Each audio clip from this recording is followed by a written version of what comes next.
The world is getting crazier. People are acting more and more insane. The end of the world is tomorrow. There's only one thing to do when the world is falling apart. Listen to Basil and Gonzo as they discuss this week's news and events through the lens of Bible prophecy. You are listening to Canary Cry News Talk. You're listening to Canary Cry News Talk. Today is September 28th, 2020. This is episode 248. And today, the demonic dogfight. And I didn't leave my heart in San Francisco, but I am your best buddy Basil. Weird. And this is Gonz. Welcome to the podcast where we love Jesus, we love you, and we're learning to love ourselves. But more importantly, we're exposing the wiles of the devil while working super hard learning how to love our enemies. So hard to do. Oh my gosh, you're having a hard time. It's just a hard time. It's like 3-4 episodes in a row. Is there an enemy we need to know about? Do we need to tell Flippy, the security Flippy, our Canary Cry branded security Flippy, to take somebody out for you? The security Flippy gonna cuff me and football tackle me? Yeah. Take me into custody? For no reason. Yeah, I'll scream. That's the world we live in, Gonzo. Well, I'll just start out with a little bit of personal news. I know everybody, I got a lot of very nice concerned messages regarding Monty the Third, the kitten who had a near-death experience during his neutering for a few days. I mentioned on the last episode he was a little derpy, kind of running into walls. We didn't know if he was going to recover. We thought this was just a way he was going to be. But he's back. He's feeling good. He hasn't run into a wall for about a day or so. He's back to his old crazy shenanigans. So do not fear. The cat has recovered. I like how that's the measurement of how he hasn't run into a wall, so he's good. Yeah. So there we go. But thank you for all the prayers and well wishes. He's gonna be fine. All right, good stuff. Well, we got a lot to get into. Oh, you don't have any personal news, huh? Give the people an update about Gonzo Land, your new branded theme park that you just opened. Oh, it's terrifying, scary place. Okay, you don't want to go there. Oh. That's not very good PR, but okay, man. However you want to run your business. Yeah, there's not much going on. I mean, just life, getting ready for the baby. It's the October surprise. You know, I don't want any surprises, actually. I want things to be as normal as possible for personal reasons. I don't need surprise in the baby front. Well, but, no personal October surprises, yes, but we can almost guarantee there will be some sort of October surprise. Oh, I'm sure there'll be multiple. But okay, yeah. All right. Well, let's just jump right into it with a Flippy update. Flippy update. Do you want fries with that? Time for the Flippy update. If this is your first time listening to the show, let me explain. Flippy is the colloquial name for the disembodied robot arms that are taking our jobs, enslaving our children, and flirting with our spouses. We use Flippy as a proxy conversation to talk about how robotics and AI and all those scary things are worming their ways into our lives. And there's nothing we can do about it, folks, except train in anti-robotics combat. I think that might be a decent business idea, decent exit strategy. Just a gym specifically designed an anti-robot combat. Yeah, we'll just hire and buy a whole bunch of robots to fight against, to train. Yeah, different kinds. You know, you have a drone robot. You got your basic boxing robot. You got a Flippy. Not a Flippy. Well, yeah, you got a Flippy, one disembodied robot arm. The Spot, the Amazon robot dog. You got to learn how to take those things out. Did you see that footage of somebody that they were in the car or something and they saw one of those dogs on the street? And it came up to them and like kind of looked at them, and then like some lights flashed, and then they kept walking. Oh creepy. No, that's super terrifying. creepy. Oh, I was like, wow, this is you have not been fun. registered. Yeah. No threat detected. Aw. Yeah, darn it. Bust out your threat card. No threat. All right, I'm coming from Vox.com here. The article is titled Amazon's Surveillance Cameras Fly Now, which is unsettling. I like this. Vox is on the level now. Amazon has announced a new way for consumers to surveil their own homes. Yeah. Okay. Yeah, sure. That should be in quotes. Yeah. Air quotes. Surveil your own home. Right. A camera-equipped drone that connects to Ring security systems. Ring, which Amazon owns, has a history of enabling controversial levels of surveillance in homes and neighborhoods. So the addition of a flying camera that can venture into new nooks and crannies is, at best, unsettling. The Ring Always Home Cam is designed to fly around different areas of someone's home every so often, capturing footage before landing back in its dock. The device is meant to stay indoors and fly autonomously based on pre-programmed flight paths that navigate between the walls of a house. I'm glad it's between the walls of a house. A Ring spokesperson told Recode. The announcement comes after Amazon last year won a patent for a home surveillance drone. It's also worth mentioning that Federal Communications Commission, the FCC, has not yet authorized the sale of this device.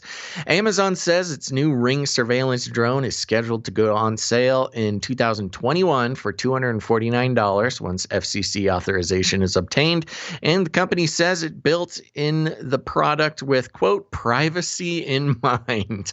I like that. Our surveillance drone was built with privacy in mind. PR. Something about that doesn't sit right, but okay. In a live blog of the virtual announcement event, Amazon said the Always Home Cam, quote, only records when in flight. When it is not in use, it sits in a dock and the camera is physically blocked. The company added that the drone is, quote, loud enough so you can hear it when it's in motion. This is illustrated in a promotional video from the Ring that shows a hypothetical robbery in which a burglar breaks into a man's room while the man is not home. The drone then chases off the burglar while the man anxiously watches the action through a smartphone app. Are you playing this video on the stream? Yeah, I have a couple times, but doing it again for those viewers Okay, I'm out going to there. play it for me because you guys got to watch this video. There's just so much wrong with it. Let me turn off the sound here. So you got this burglar coming in. It sets off a Ring door alarm thingy. Then this drone pops out and zooms into the room and looks at the burglar, who looks like a mixture of constipated and confused, and then just immediately runs out the door. And this doesn't ring true to me. If I was that burglar, ring true. Oh, good one, me. If any burglar sees this, he's not going to run away. He's just going to, I don't know, swat the drone away with one hand and continue robbing your home. But at least you have a picture of him. I hope he's not wearing a mask, or else this is completely useless. Moving on. On its face, the new Ring drone might seem neat and futuristic, but it also serves as a reminder of the company's checkered history with privacy and surveillance. Ring has long faced intense criticism over its existing security products, and those concerns only grow after Amazon acquired the company for $1 billion in 2018. One particularly sensitive issue is the Ring's vast and somewhat secretive network of police partnerships, which allow law enforcement to request footage collected by Ring cameras.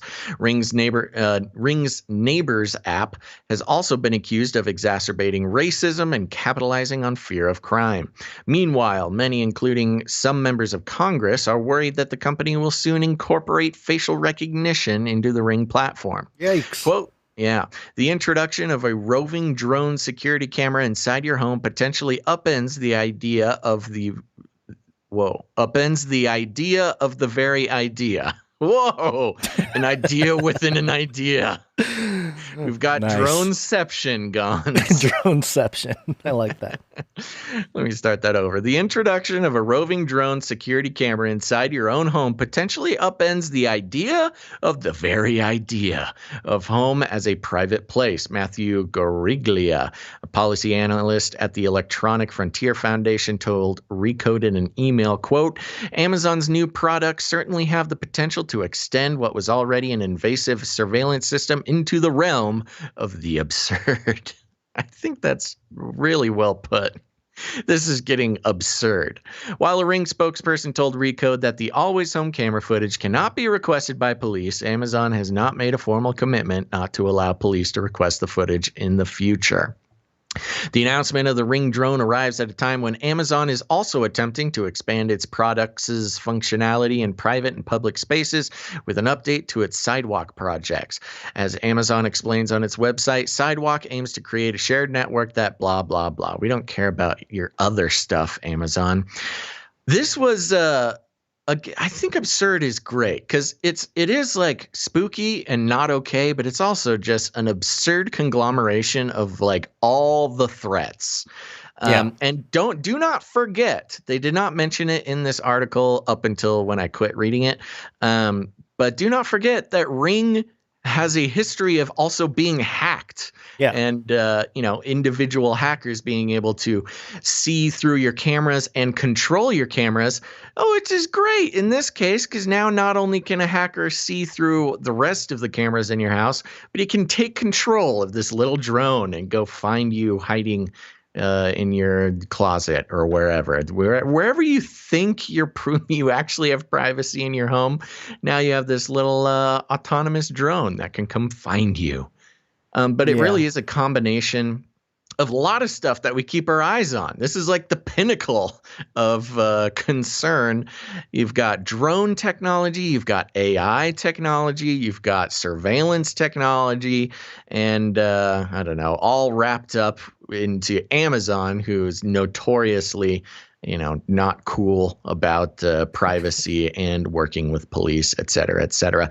But this is a great step into the future where, let's just say that Amazon does have partnerships with police.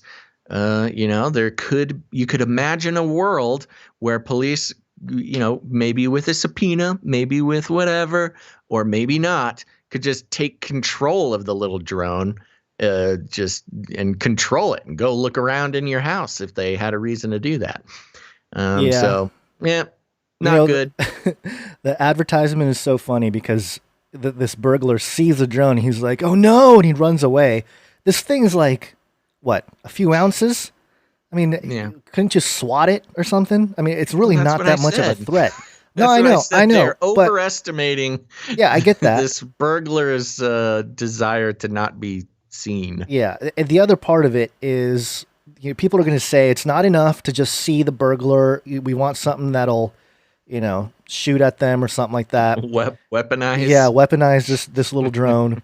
And then remember, Obama told us drone strikes have saved lives. Drones they have saved lives, Basil. So I trust Obama. Yes. Yeah, we all know you do. This is Someone's fun. Gonna clip it's a fun idea. If I was like, a lizard person who is in charge of, infiltrating the lives of daily human beings, this would be a great tool. I'd be really stoked on this. But there you go. All right. Watch Good out, stuff. sheeple. Yeah. I mean, this is so absurd. I just don't understand. It really is absurd. It's even hard to have a serious conversation about it. Who are the people out there saying like, oh man, gotta get me one of those drones, Ring drones? Oh, they're out there.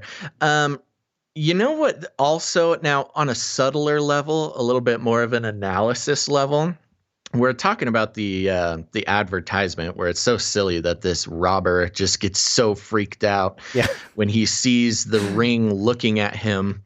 I feel like there's some messaging there because, of course, any working human brain is going to think, no, a robber's not going to be afraid of that. He's just going to swat it and continue robbing you. But there's a little bit of like the power of suggestion of like, yes, be afraid. Be very afraid. afraid of drones. Be very afraid of the camera drones.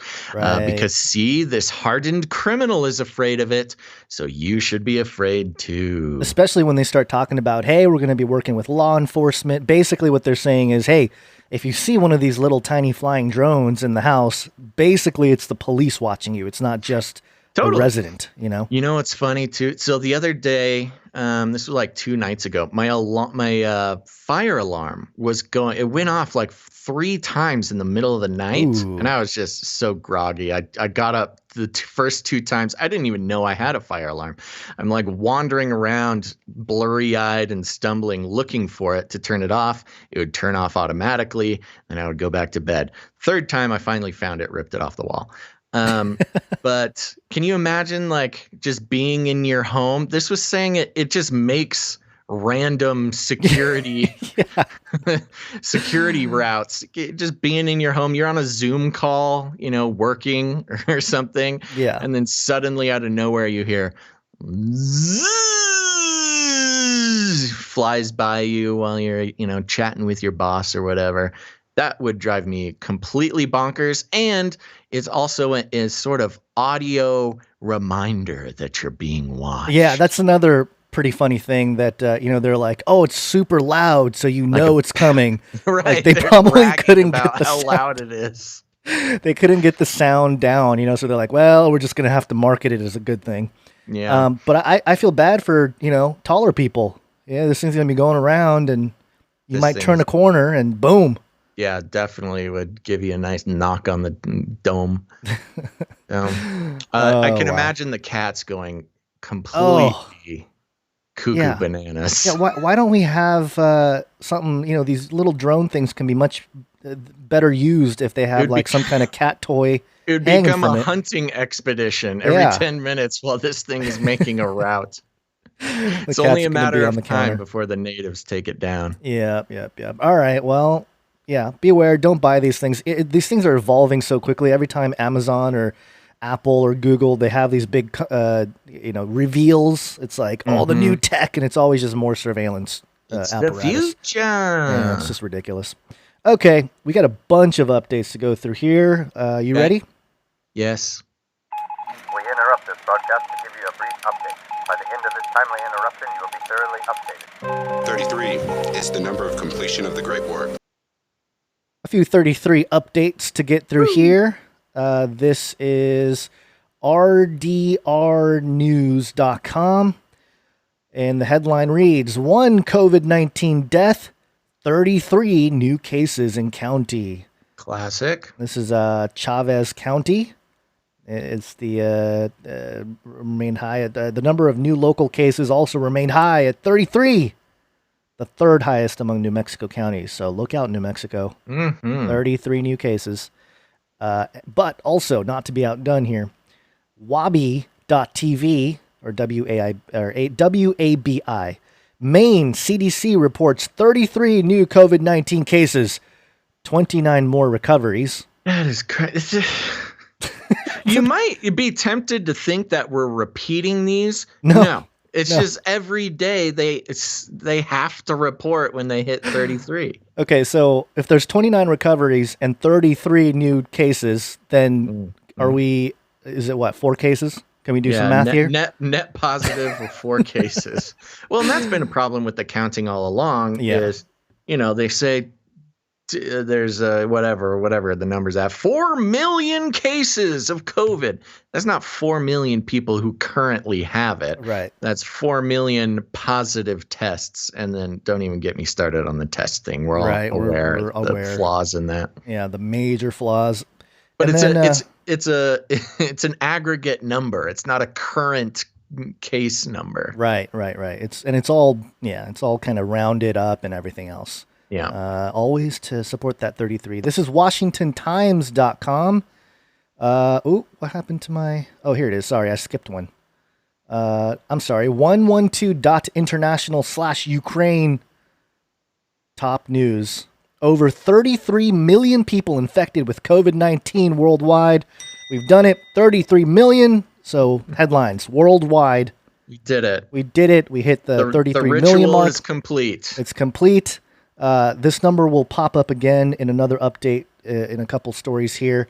So those are the 33 updates. Again, we're not repeating the headlines here. We just constantly see 33 mentioned as a number that they continue to repeat as part of their whole messaging going on. And again, 33 in your local community, but also 33 million infected worldwide. Ooh. Yeah. And then this one I wanted to mention. This is the WashingtonTimes.com article. Federal judge blocks Trump's TikTok ban. Oh. So, yep, we've been kind of following a little bit of the story here. Do you think this judge has a TikTok account? Maybe. And he's just so sad. He's like, I got 100 followers. Yeah. Did I get banned? Finally got 33 followers. Can't ban it now. U.S. District Judge Carl Nichols ordered a temporary block of the Trump administration's decision to prevent TikTok from being distributed via app stores operated by Apple and Google. Judge Nichols, a President Trump appointee to the U.S. District Court for the District of Columbia in 2019, said in a brief order that he was granting a preliminary injunction related to the App Store ban of the Chinese-owned video app. The judge's full opinion is sealed, and a determination will be made on Monday regarding whether it will be or become unsealed according to Judge Nichols' order. So his own sealed information, he's going to decide whether to. Okay, but anyway, I mean, I'm not going to really get into it. It's just that's what it is. There's nothing to get into. That's pretty weird, though. Yeah, we mentioned that there was a working deal with Oracle. Let's see if there's anything new here. TikTok's working deal with Oracle and proposal to form a new company, TikTok Global, based in the U.S. to better resolve the federal government's national security concerns has not been finalized. China has signaled opposition to any deal with an American company in an editorial published last week in Chinese state-run media. So, yeah, believe the Chinese state-run media over anything Trump says. You know what? Again, we can't get fully into it now, but there's been a long history of Chinese government official and also espionage artists who have been running long-term influence campaigns, especially in Australia, which we're seeing the results of recently, but also in the U.S. and around the world. This judge might have been a victim of that. That's a good point. They're specifically have been caught targeting politicians, judges, people like that to enact pro-China policies, and that's kind of what this sounds like. Yeah, if you don't comply, then something bad happens. It's kind of like how Israel had done with the Epstein and the whole politicians and stuff, the secret intelligence over in Israel. Yeah, the black cube and all that. All right, so that's that. Not much more to mention. But also, we have a quick COVID update here. COVID.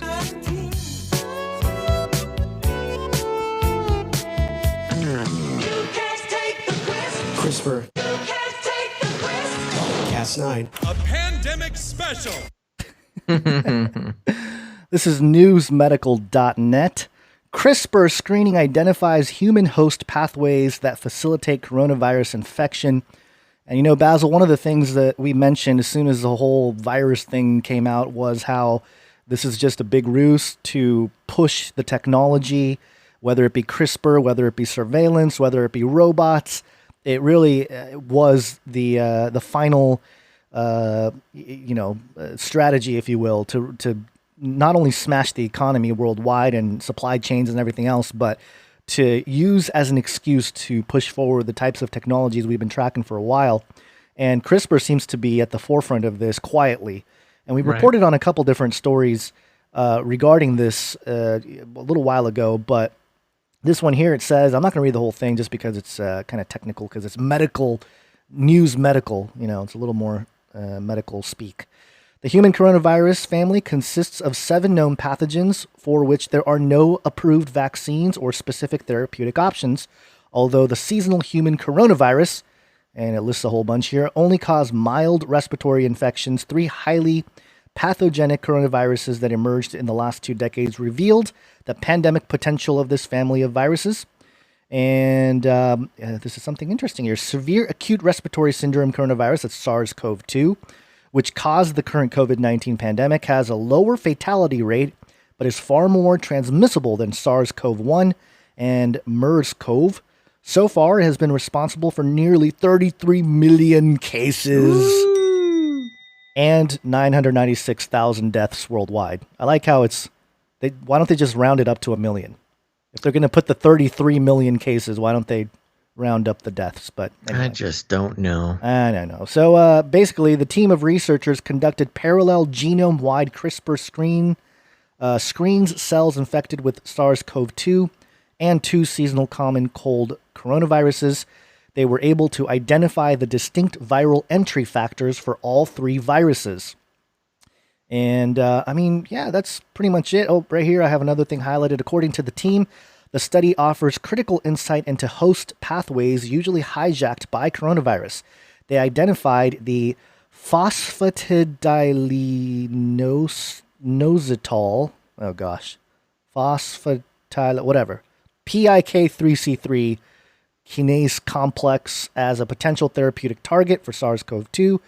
And so, anyway, the point is they use CRISPR to identify this, which is so interesting because I don't know if you remember, Basil, a few months ago over the summer when we were breaking down all the COVID stuff, the history of coronavirus prior to COVID-19. And in 2015, they were reporting that, hey, we have this whole digital or virtual simulation that figured out where the pathogens of the coronavirus, where the vulnerabilities might be so that we can take it down and fix it. And so, this is like nothing new, but also, more CRISPR funding needs to happen. So, we discovered new things with the CRISPR, and it's going to save the lives of everybody, all 33 million. And so we're so thankful, CRISPR. I know. So wonderful. And also, remember the CRISPR in a box that we reported on last episode. So CRISPR for kids. CRISPR for kids. All the little kids can learn how to save the world with their... And create chimeric monsters. in the process. Okay, here's another quick update that, we'll play the jingle. Brain! I'm hungry. Mr. Magoo. LiveScience.com, brain-eating amoeba in Texas City's water supply kills 6-year-old. Oh, it was in the city's water supply. Okay. Yeah. Because, we were talking about this story, and recently there's been stories of Florida man gets brain-eating amoeba from swimming in a algae-laden pond or something. Right. This was actually in the water supply of the city. Oh, my gosh. Yeah. It says here, a brain-eating amoeba has been found in the water supply of Texas City, where a 6-year-old boy recently died from an infection with the organism, according to news reports. The boy, Josiah McIntyre, who lived in Lake Jackson, city near Houston, Texas, died on September 8th of a rare infection with the amoeba known as Nigleria Fowleri, according to NBC News. Nigleria Fowleri is naturally found in warm freshwater, such as lakes and rivers, and people usually become infected after swimming or diving in bodies of contaminated freshwater, according to the CDC. Always the CDC, gotta trust them. Infections, which are rare, happen when contaminated water goes up the nose. You cannot become infected from swallowing contaminated water, the CDC says. So it goes up your nose, but don't swallow. Interesting. So there you go. I mean, I saw this trending, and so, be careful out there in Texas. Brain-eating amoeba. This is like, man, I'm sure that this can happen, but I feel like this is just more fear-mongering. Like the corona thing is kind of taming everybody. Everyone's kind of figuring out that it's a ruse. Well, we'll know if it starts popping up in more places. It might be just a tester article. Yeah. If it gains enough fear and attention, we'll start seeing it pop up other places. Yeah, and speaking of, we just mentioned TikTok. TikTok, as the kids say. But also the tick that you wanted to mention on the updates here. Yeah, I was looking at it. There's I don't have it right in front of me. I lost it. But there was cases of a tick that if it bites you, you'll become allergic to meat, which was pretty wild. But this has been known about for a few years. But there were some more recent cases popping up. And I thought it was, in the context of the GMO mosquitoes, the genetically modified mosquitoes that they're setting free in Florida. This seemed like the perfect plan for, to promote the Green New Deal type of, mindset. If we can't get people to stop eating their cheeseburgers, we'll just release an army of ticks that will make people allergic to meat. And, you follow the money, baby. I bet it was Impossible Burger. I'm not. Hey, look, don't hit me with a libelous lawsuit, Impossible Burger. But if there was a swarm of ticks that made everybody allergic to meat, yeah, I've got my eye on you, Impossible Burger. This is Pantograph.com. Ask the doctors. Lone Star tick bites can cause red meat allergy. And basically it says here that Amblyoma americanum, commonly known as the Lone Star tick. Ooh. What's up with Texas, man? Joe Rogan moved to Texas, and all of a sudden you got brain-eating amoeba and meat allergic. I know, they all followed Joe Rogan. Yeah. Hey, California might heal now. They got Joe Rogan out of here. Okay. The bringer of ticks. The bringer of ticks and brain-eating amoeba. Yeah. But there you go. A couple of different little critters. All, I feel like they understand, the elite know that they can fearmonger with this kind of stuff now, so why not roll out all the little critters that can harm you? And now, as soon as you get one person dead, you got a headline. And, don't drink the water, don't go outside, Texas folk, because you can get the Ronas, and the Lone Star tick can bite you, and you'll be allergic to meat. And how do you live? The Texas people that I know are much more afraid of the meat allergy tick than coronavirus. Yeah, I was gonna say maybe that's what it was. The Texas people just didn't care about coronavirus anymore, so they're like, don't go outside anyways, or else you won't be able to eat barbecue anymore. Yeah. Somebody asking, Philip Edwards asking in the chat, do you guys want to be on the Joe Rogan show really bad? No, not really. I can really care less if I'm ever on Joe Rogan. Does it sound like we do? No. Yeah, we're kind of bashing him. I would go if he asked me. Yeah. But mainly because then we could, gain some chill followers. News talk. I don't know. It'd be fun. It'd be fun, except talk to him about Flippy. That's all I would talk about is how robots are going to kill us. Rona cough. Okay. Yeah. One more quick update before we get into the main stories here. A new world order can emerge. DailyMail.co.uk. 64 world leaders back plan to save Earth from a planetary state of emergency by stopping dumping of plastic in oceans by 2050 and clamping down on pollution. Ooh. Yeah, that's the headline. 64 leaders. 64 leaders, yeah. Remember, we're waiting for the 10 kings. 33 times 2 plus 1. Wait, no, I'm minus so 2. bad at math. 33 times 2 minus 2. Minus 2. Yeah, come on there. I was just testing the chat, people. Mm-hmm. Yeah. All right. Okay. Yeah, so leaders from 64 countries have signed a 10-point pledge for nature, outlining steps to combat climate change by helping the world live in harmony with nature by 2050. Sound familiar? In harmony with nature? Georgia Guidestones? Oh, yeah, okay. Yeah. They want to bring down the population, you remember? Yeah, I'm familiar. Yep. Emmanuel Macron, Angela Merkel, and Boris Johnson are among the figureheads who signed the document stating the world is in a state of planetary emergency requiring urgent and immediate global action. The measures include a pledge to redoable efforts to slow down deforestation, eliminate unregulated and unsustainable fishing practices, and stop plastic being dumped into the ocean by 2050. Yeah. Okay. So make it stop.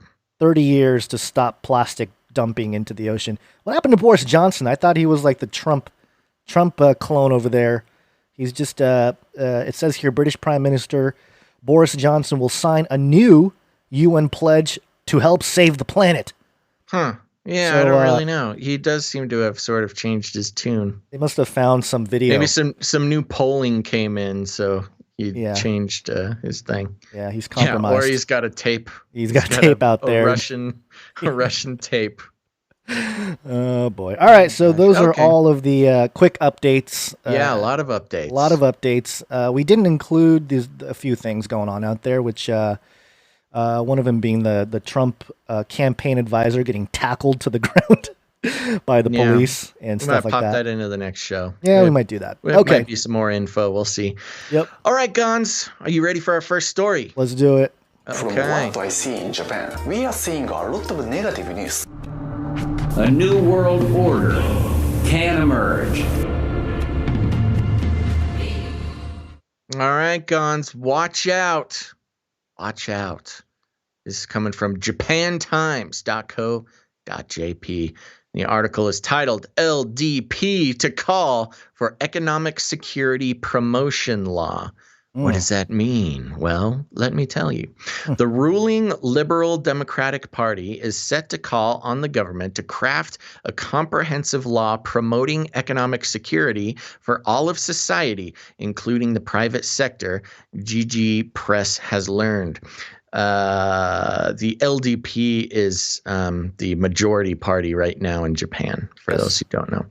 The request is included in an interim report compiled by the party's strategic headquarters on the creation of a new international order. The panel is working to formulate a national strategy on economic security. The LDP plans to formalize its proposals on the matter by year end for submission to the government.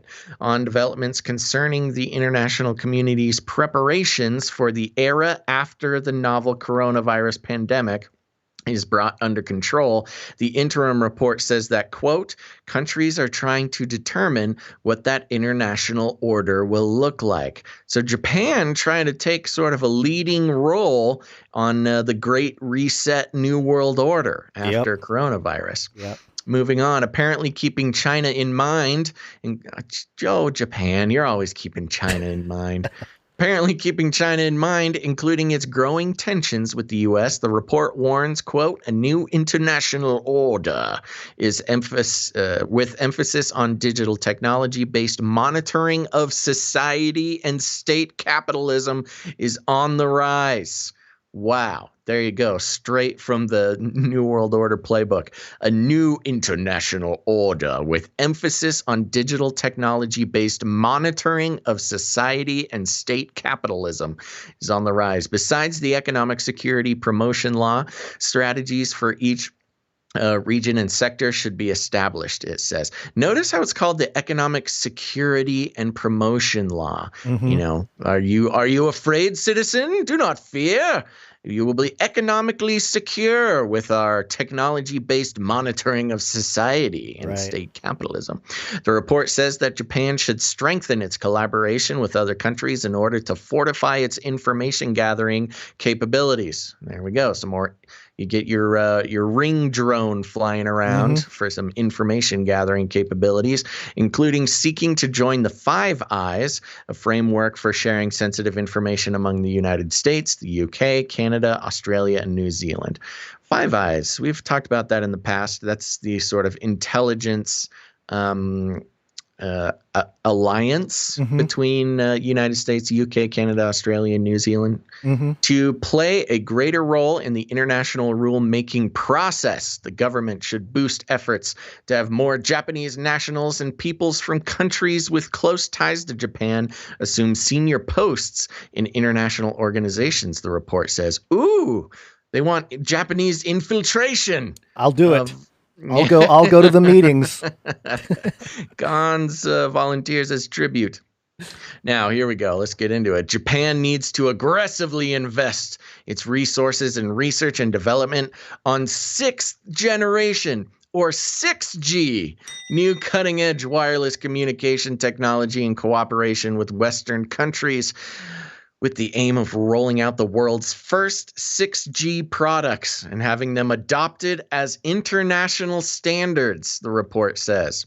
The report also calls on Japan to set a law for promoting the use of industrial data ahead of other countries, as well as introduce a central bank digital currency as early as possible and facilitate its use by working closely with Western nations. The government was also urged to beef up its response to possible fake news, step up resource exploration in Japan's exclusive economic zones, and revise the special measures law against influenza in preparation for new infectious disease outbreak. Japan, they have the master plan, Gons, and it includes everything. Everything. Plus, very subtle but telling. In preparation for a new infectious disease outbreak, they're planning another outbreak of some kind. Yes, for they're sure. trying to get ready for the next one, the next coronavirus. And I like, just to go down the list, of this plan, it's infiltration of. I'm using infiltration. That has a negative connotation, but infiltration of international organizations with Japanese nationals. So they want to increase their presence in the New World Order global governance. They want to join Five Eyes, which is, the intelligence network, the all-seeing eye of English-speaking nations. They want to jump ahead to 6G. We're having so much trouble with just 5G, and they're already no looking 5G. ahead. We go straight to 6G. They want to bolster their digital technology-based monitoring of society and state capitalism. This got the whole plan, man. This is just the Japanese NWO plan. I know. I've been saying Japan's part of the tip of the spear when it comes to the New World Order for a long time, but it really is. And they have the giant Gundam robot. I know. Just to make things worse. You don't comply, you must worship the robot, and that's super Revelation 13 image of the beast-ish. What if the giant Gundam was the image of the beast? Oh, no. We all missed it. Everyone missed it. It was 666G, bow or be killed. Gundam there you go, style. man. Your people, they are ready for the takeover. I've been saying it. Culturally, they've been prepping for a long time, but now they're just pushing it out there, big time. Yeah. But yeah, just troubling, but also get me in there. I'll set some people straight. Man, if we could infiltrate this NWO thing and from Japan, they won't. They never see it coming. Some Japanese American punk. Yeah, unfortunate. Yeah. You're right. No, I was gonna go into something else. Don't need to do that. Okay. Yeah. So there you go. That's all I got. It speaks for itself. Yep. There you go. That is the new world, the new international order. Again, another one of those stories where you don't have to. You can share with your normie friends and say, "Hey, guys, there is a plan for an international world order. There has been for a long time. It's not a conspiracy theory. It's the plan of the Liberal Democratic Party of Japan." Yeah, right. I better start working on my Japanese. Yeah, we're taking over. Oh, that's pretty good. Thank you. Good. Okay, are you done with that? Nothing I'm else done. to say. Let's move on. More troubling news. Did you ever have the feeling that you were being watched? Mind control intensifies. All right, this is a story from DW.com. U.S. religious data perform targets mentally ill, vulnerable people. A new film reveals how Cambridge Analytica, collaborating with a software company, has created a platform for U.S. churches that targets the poor, the addicted, and the disabled to radicalize them for far-right politics. And, this is something that's been known, and I'm wondering if this is an older story. I'm trying to look for the date. It does say September 27th. So I think this is a little newer, but it says here, hold on. For their documentary, People You May Know. What are you doing? I'm trying to read this thing. It's a random thing here. Okay. That's the. Is that the picture description? It's hard to tell. Okay. DW. Starts below. Tell me how this is an interview style. Tell me how the project started. Katharina Gellane. Charles was the special advisor to the UK's Select Committee on Fake News that started in 2017, and I wanted to make a film about fake news. Charles was the first person to walk through the door of Parliament and sit down and say to the MPs, quote, Cambridge Analytica. This was when everybody was sort of at the level of, quote, oh, isn't Facebook a nice thing and isn't that good? And then, of course, shortly after that, Cambridge Analytica whistleblower Chris Wiley came with his evidence, and the whole case just blew the doors open. This evidence, I assume, this is the DW speaking, this evidence, I assume, pointed to some form of meddling in the Brexit referendum. Answer, yes, we documented it for a year, interviewed all the MPs, and then, of course, the political will to follow what the MPs recommended in their report was not that great because it did prove that Brexit was interfered with. And we thought, okay, where does this piece go now?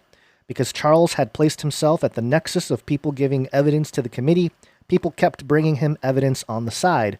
So somebody brought a whole bunch of evidence about who Cambridge Analytica collaborated with in the United States other than the Trump campaign. And what did you discover? It turned out to be far right-wing churches, conservative churches in the U.S., and they've built a platform that targets mentally ill or vulnerable people in order to draw them into church to monetize them through donations. That's the short-term goal. To help them is the facade for what?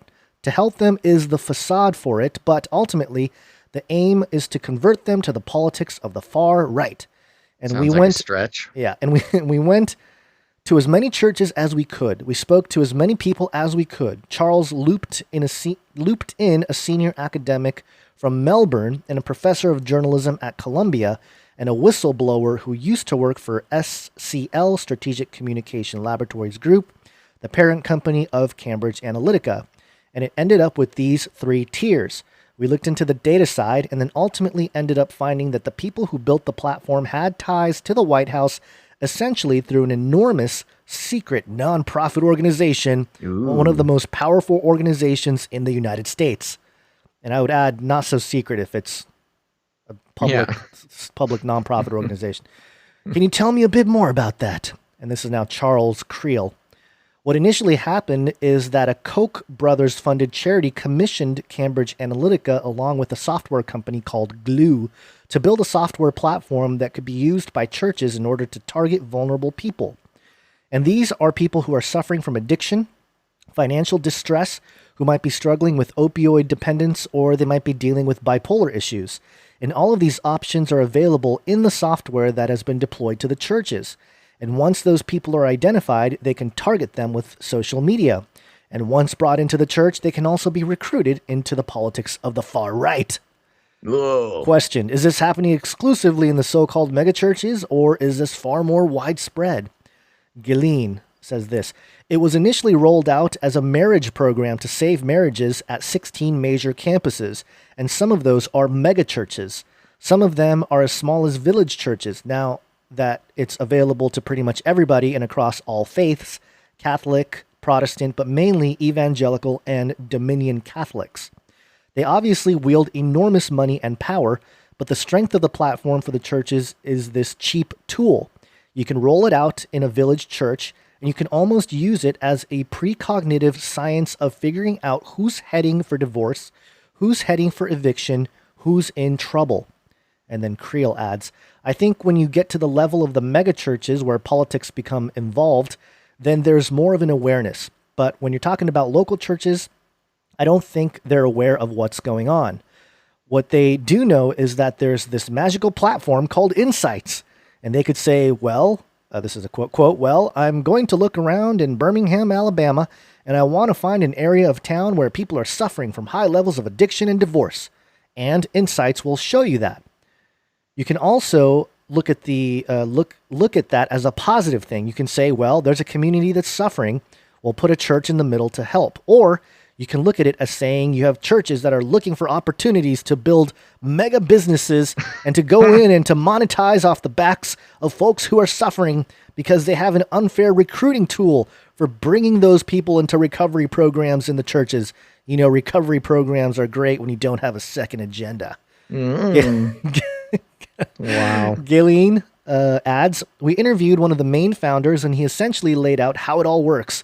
He had an initial presentation for donors, which we've seen, and that lays out pretty clear that the aim is political because overwhelmingly people who don't go to church don't vote Republican. So it was a key thing to apply in certain swing states because, of course, with enough swing states in the U.S., you can swing the vote.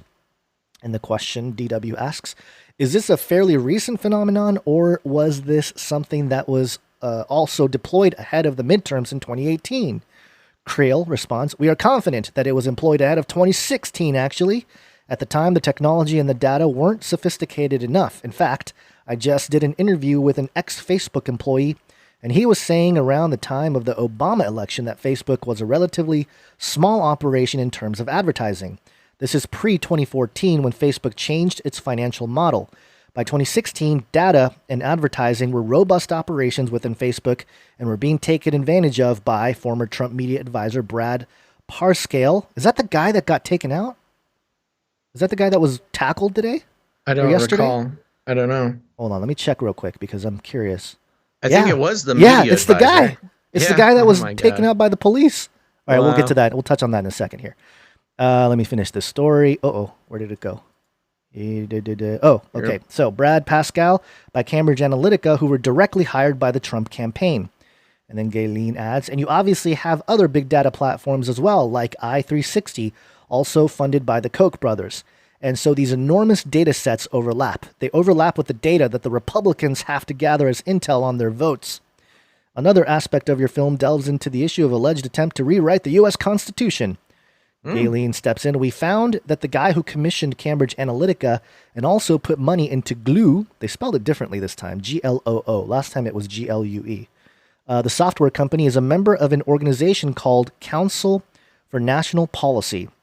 And this is a 501c3 nonprofit organization, a type of organization that is tax exempt in the U.S., which means they are not meant to conduct politics or support a certain candidate or get involved in public politics really at all.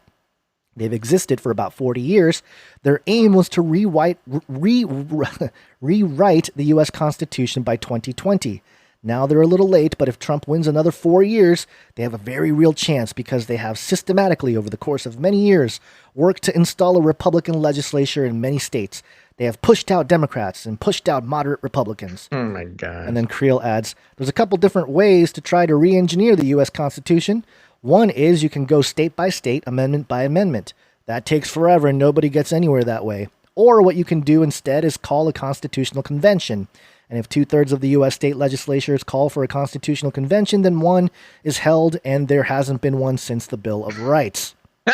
So their thing is that Republicans have this big secret plan to completely rewrite the Constitution that hasn't happened since the Bill of Rights, but it could happen next year if Trump gets elected. Yeah. Wow. The convention can revolve around a single issue, but once the convention is in operation, other issues can be introduced and you can effectively rewrite the entire document. Oh my God. As you know, abortion rights are on the table. Marriage equality is on the table. Things like federal regulation and the degree to which the central government can control regulation of the states are on the table. This guy is super fear-mongering. Seriously. What the Brits would call devolution is a Republican thing. They're much more interested in states' rights and states' control. So the Council for National Policy was founded in 1981, riding off the back of the Ronald Reagan wave.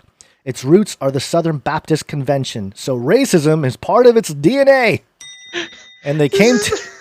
Okay, sorry, keep going. And they came together with a sense of urgency, knowing that by the 2030s, white Protestant males would no longer be in a majority. And then the DW asks, so they're conducting official business, but no one really has a clear idea of what they're up to? Answer, they're an official body, but they're secretive, so nobody knows who the members are. Nobody knows when they hold their quarterly meetings or where they're going to be holding their quarterly meetings. And so we went undercover. to one of their meetings for the very first time, which you can watch in our film. Wow. And then the time... I want to watch this film.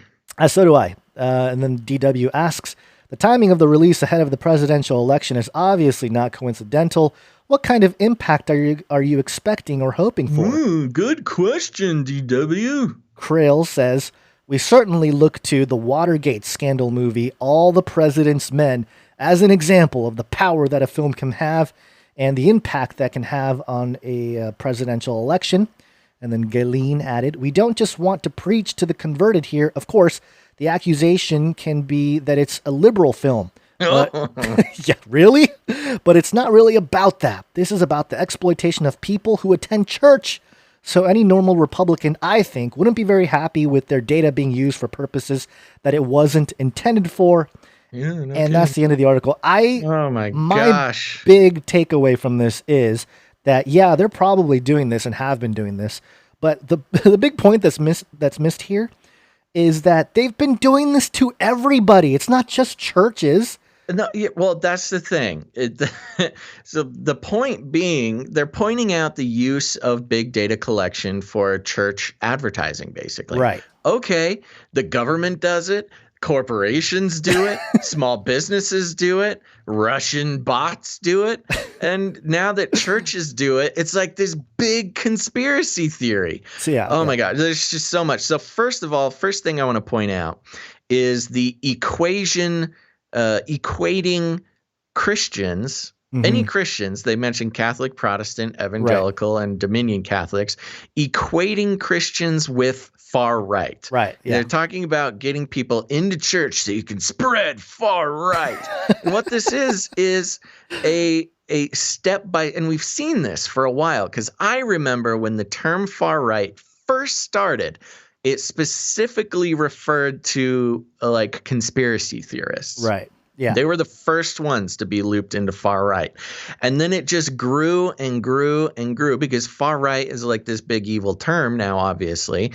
And so this is just the next step in growing the category of far right, which now includes all Republicans, apparently.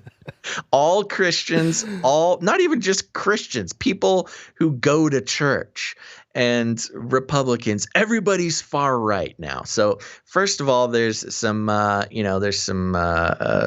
rhetoric being, some propagandistic rhetoric being laid down here, equating all Christians with far right, which used to be just, either conspiracy. It actually didn't start with conspiracy theorists. It started with racists. Right. It was like full-on Ku Klux Klan members were the far right. Then it included conspiracy theorists. Then it included, certain kinds of Christians. Then it included certain kinds of Republicans. Now it's just everybody right of center is far right. So that's number one. Yeah. Second of all, yes, this big data thing, it's been available to churches for a long time. It's available to anybody. The people selling the data will sell it to whoever wants to do it. And yeah, I mean, churches advertise, churches have outreach, and I love how he even goes through in this article about like, yeah, on the one hand, yeah, of course, you want to know where the people are hurting and in need, and then you can put some outreach or a church there or something. Of course, that's so innocent and great.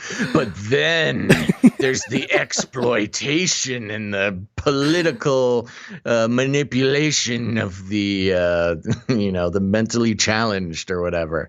And it's like, okay, this has devolved into full-on conspiracy theory. Well, yeah, I mean, you pointed out the thing I was going to point out, which was, that he has to put that caveat in there. Like, yeah, well, of course it could be used for good to help those people. But it's not. But also because of a secret 501c3 nonprofit organization. I don't think that's possible. There's Which no such apparently thing. is not so. Yeah, you can't have a secret nonprofit. If it's nonprofit, you just look it up. You can enormous. Not only is it not secret, you can look up all the financials for that organization. The exact quote is enormous secret nonprofit organization. Right. It's like they're trying to they're trying to equate enormous secret nonprofit organization with the Illuminati. I know. Yeah. Yeah. No Democrat has ever used big data to or just organizations and to strategically try to get people's votes and vote far left or left. You know what else is you know what else is an enormous secret nonprofit organization? What's that? Freemasons. Oh, that is true. Booyah. Illuminatus. But yeah, you know what? Real quick, because his name came up in the article here, the guy that they mention, let's see, let me try to find it. Brad, what was it? I had it right in front of me. Yeah, this article is longer. Gone. Yeah, I had it too. Well, I have the story here anyway. This is Brad Parscale. Real quick before you move into that. And I do want to say, I'll just say for me, as somebody who has grown up in the church, served in leadership on the church, I've done pretty much everything in church that you can do. I am aware of these products. You can buy, any church can buy these products, just like any company or any whatever can buy these products.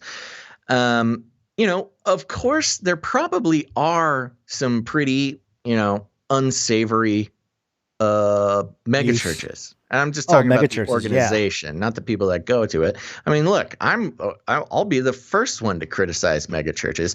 In fact, most American Christians will criticize mega churches. Yeah. I mean, they are kind of like the easiest target. And so I'm not here to say that no mega church has ever abused this type of big data. In fact, I'm positive that it has. They have, for sure.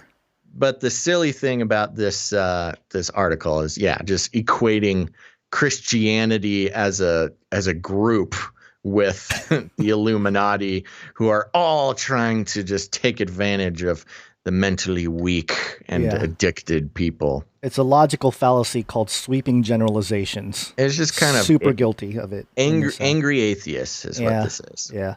Yeah, the sentence here, by 2016, data and advertising were robust operations within Facebook and were being taken advantage of by former Trump media advisor Brad Parscale.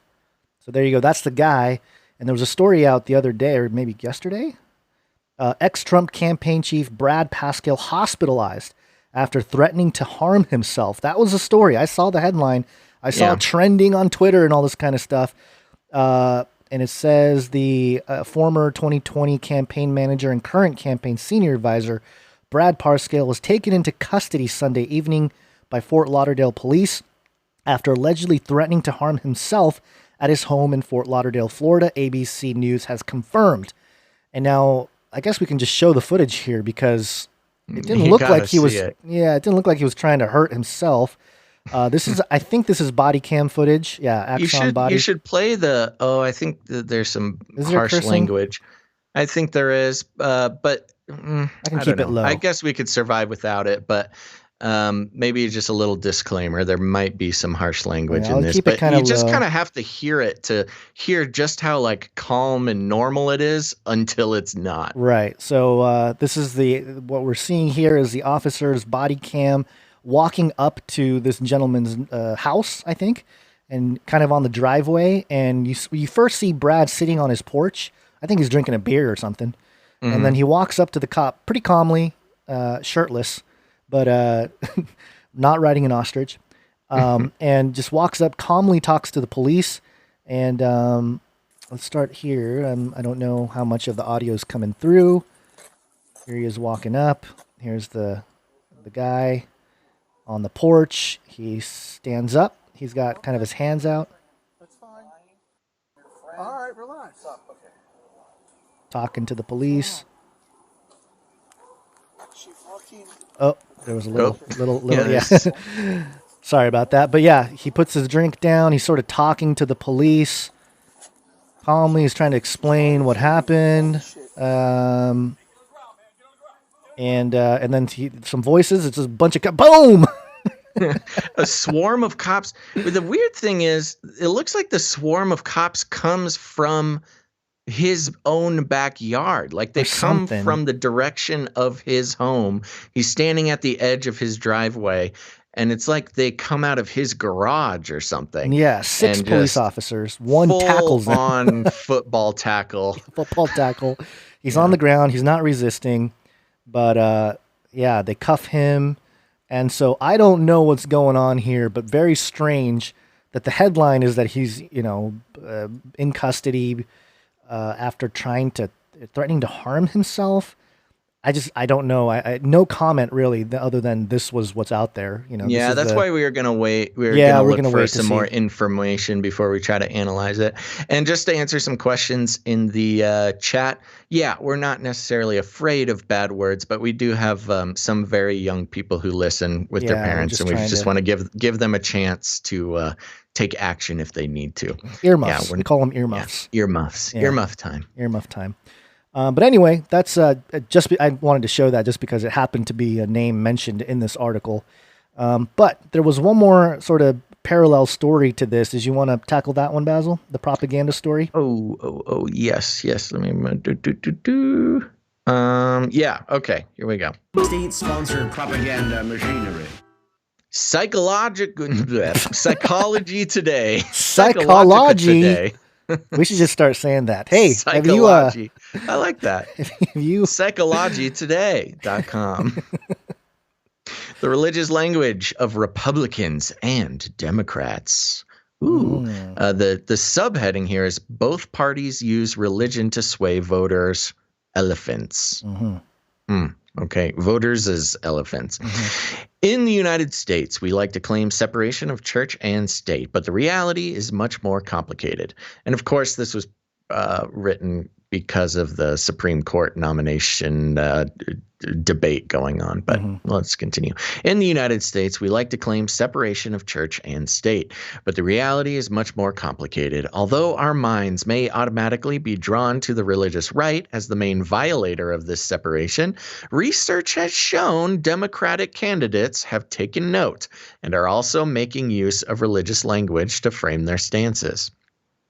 In contrast to Republican candidates' overt use of religious language to frame debates surrounding abortion, Christianity's role in the public sphere, and family values, Democratic candidates tend to take a more subtle approach, being careful not to alienate non-Christian voters, but also making sure to use phrases that will perk up the ears of Christians. They tend to use religious language to frame care for the poor, healthcare reform, and concern for racism, sexism, and the environment, often centering their religious rhetoric on Jesus's petition to care for the least of these. Although these references aren't as explicit as Republicans', they have started to persuade more Christian voters to the Democratic Party, building up the more recently established religious left. How has religious language been so successful not only in the Republican Party, but also in a party that has largely taken a more secular stance? Recent research can be especially helpful in answering this question. A body of psychological research consistently shows that voters make their decisions primarily based on a gut feeling, and that religious language is especially helpful for speaking to this intuitive sense. For example, in his book, The Righteous Mind, psychologist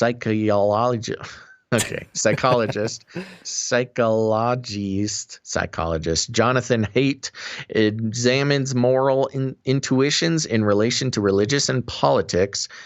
I'm sorry, I'm getting all flabbergasted. For example, in his book, The Righteous Mind, social psychologist Jonathan Haidt examines moral intuitions in relation to religion and politics in the United States. He argues that when it comes to religion and politics, and really any of our decision-making, quote, intuitions come first, strategic reasoning second.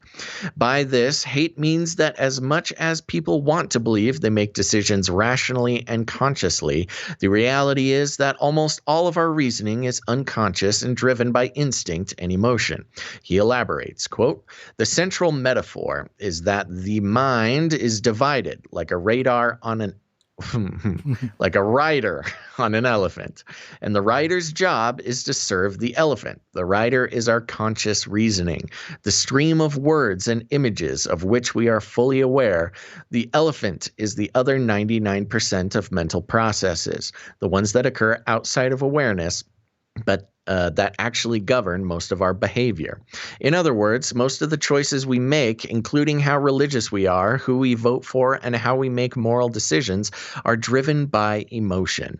We then create reasons and justifications after the fact. We feel to our very core our beliefs are the correct ones, to the point that words can't fully explain why, as much as we may try. And this strong urge makes it easier to dismiss other views. This is what psychologists call the confirmation bias, the act of ignoring information that contradicts what we already think and seeking out information that reaffirms what we already believe. This strong emotional gut-level reaction is what makes the coupling of religious and political language so powerful in a voter's decision-making. For example, for several decades, the pro-life stance has been drilled into the majority of conservative Christians' minds as the stance for Christians to look for when voting. Over time, this has strengthened Christians voters' instinctive responses to pro-life language. Haidt continues, quote, "The words pro and life are both positive on their own, but part of what it means to be a Christian is that you have acquired the right set of not a Christian. To be a partisan. Be a partisan is that you have acquired the right set of intuitive reactions to hundreds of words and phrases. Your elephant knows which way to lean in response to terms such as pro-life, and as your elephant sways back and forth throughout the day, you find yourself liking and trusting the people around you who sway in sync with you.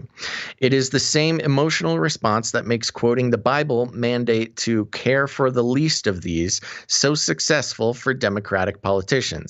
Over the past few elections, many Democrats have branded themselves as a party that cares for the poor and vulnerable and have couched their policies in religious language. So even though many of us claim to be rational voters, we are almost surely entrenched in decades of religious and political language that has been used by religious activists and politicians to sway our elephants and led us to turn our backs on others' elephants. Said another way, activists and politicians with the resources and platforms to have their voices heard have defined what it means to be a, quote, Christian voter, largely without anyone even noticing they've done so. However, coupling religious language with partisan agendas has done little more than solidify either-or frames of reference that then serve as stones to be thrown at other Christian voters in the opposing political party. All of this is especially important as we prepare for the upcoming presidential debates, and it may serve us all well to pay attention to our elephants, our gut feelings that sway how we feel about a topic and candidate that stems from these decades of conditioning. Similar to the phrase pro-life, which stirs up so many automated frames of reference, we may pay attention to how our elephants respond to candidates speaking about, quote, caring for the least of these, the, quote, inherent worth of every person or, quote, moral obligation. The purpose and dignity of all of us as, quote, God's children, and how candidates frame our, quote, God-given rights. Whether that be a right to free healthcare or a, quote, right to keep and bear arms, all of these turns of phrases have religious history and meaning and are used often intentionally to elicit an emotional response. Perhaps by simply recognizing that politicians are not meant to be theologians, Christian voters can drop their stones, dismount their elephants, and find an alternative to partisan divide. And there you go. That's the end of the article. We actually made it through a whole article. Mm-hmm. So just to summarize, for those who would like a summary, the conversation here is discussing using religious language. Now, of course, the Republicans all over the country are not afraid of talking about their Christianity, but the Democratic side has been very interesting to watch over the past few years. Mm-hmm. I don't know if you've noticed this, Gonz, but I've noticed more and more Democrats will refer to God or like they say, this sort of Christian language. I know a decent amount of Christians who have recently, in the past 4 or 5 years, made the switch from sort of being politically Republican to being politically Democrat, and mainly because they finally hear Democrat well, I won't say mainly, but part of it is they're hearing Democrat politicians use biblical language, and it kind of has given them permission or something to switch over. Yeah. Yeah, the progressive Christians, the liberal Christians, they've been on top of this. I think they've been leading the charge for the last few years, where they are very anti-evangelical. And so which is a political term. It's super political. The term, well, it didn't exist. There was no term called evangelical Christian until the mid 20th century, when the Christians were sort of solidified into a voting bloc. Mm-hmm. I mean, there's the actual documents within the different political parties that talk about, we're just realizing that we can try to lump all these Christians into one voting block, and they invented the word evangelical. What's really crazy is Dr. Future's recent book actually goes into that. There's documents from the 50s, I think, that talk about how the government basically said, okay, we need to figure out how to fight communism. How are we going to do this? We're going to use the church, and we're going to basically glorify the idea of owning guns and this kind of stuff as sort of a movement, a political movement that is tied to the church, and they did it through the evangelical sort of moniker, so to speak. Right. So yes, this was very much a psyop to begin with, the whole idea of the evangelical. Which is why people ask me if I am an evangelical Christian, and I don't have a simple answer, because the answer is no. Evangelical was a political term made up to manipulate church people in the mid 20th century. So no, I do not claim to be an evangelical Christian. I'm sure the government would call me that, but and the problem also is that with these progressive Christians out there, they'll point that out, and rightfully so, they'll point it out. But then they politicize themselves by saying, "Oh, we support all Democrats. Vote Democrat. Vote." It's like, you're exposing one part and then falling into a ditch with your other foot, basically, because you're perpetuating this right-left paradigm. That you're not helping people break out of it. You're just stuck in the cage. But yeah, I thought this was very interesting in regards to the whole. What this guy is talking about, this author, is basically talking about NLP, neuro-linguistic programming. Right. And it's all the words that you use, how words are weaponized, how they are politicized to sway. And, he talks about gut feelings and emotions and stuff like that. Yeah, that's all tied to this. That's all tied to how politics in general works, how all propaganda works. Yeah. And there's a famous quote by Edward Bernays. He's the grandfather of propaganda. And he said this, I think in like the, I don't remember, 30s, maybe even before that. The conscious, intelligent manipulation of the organized opinions and habits of the masses is an important element in a democratic society. Those who manipulate this unseen mechanism of society constitute an invisible government, which is the true ruling party in our society. End quote. That's Edward Bernays. So he was basically talking about this for years, and people have known about it, but for whatever reason, it just hasn't been a topic of conversation until the last few years.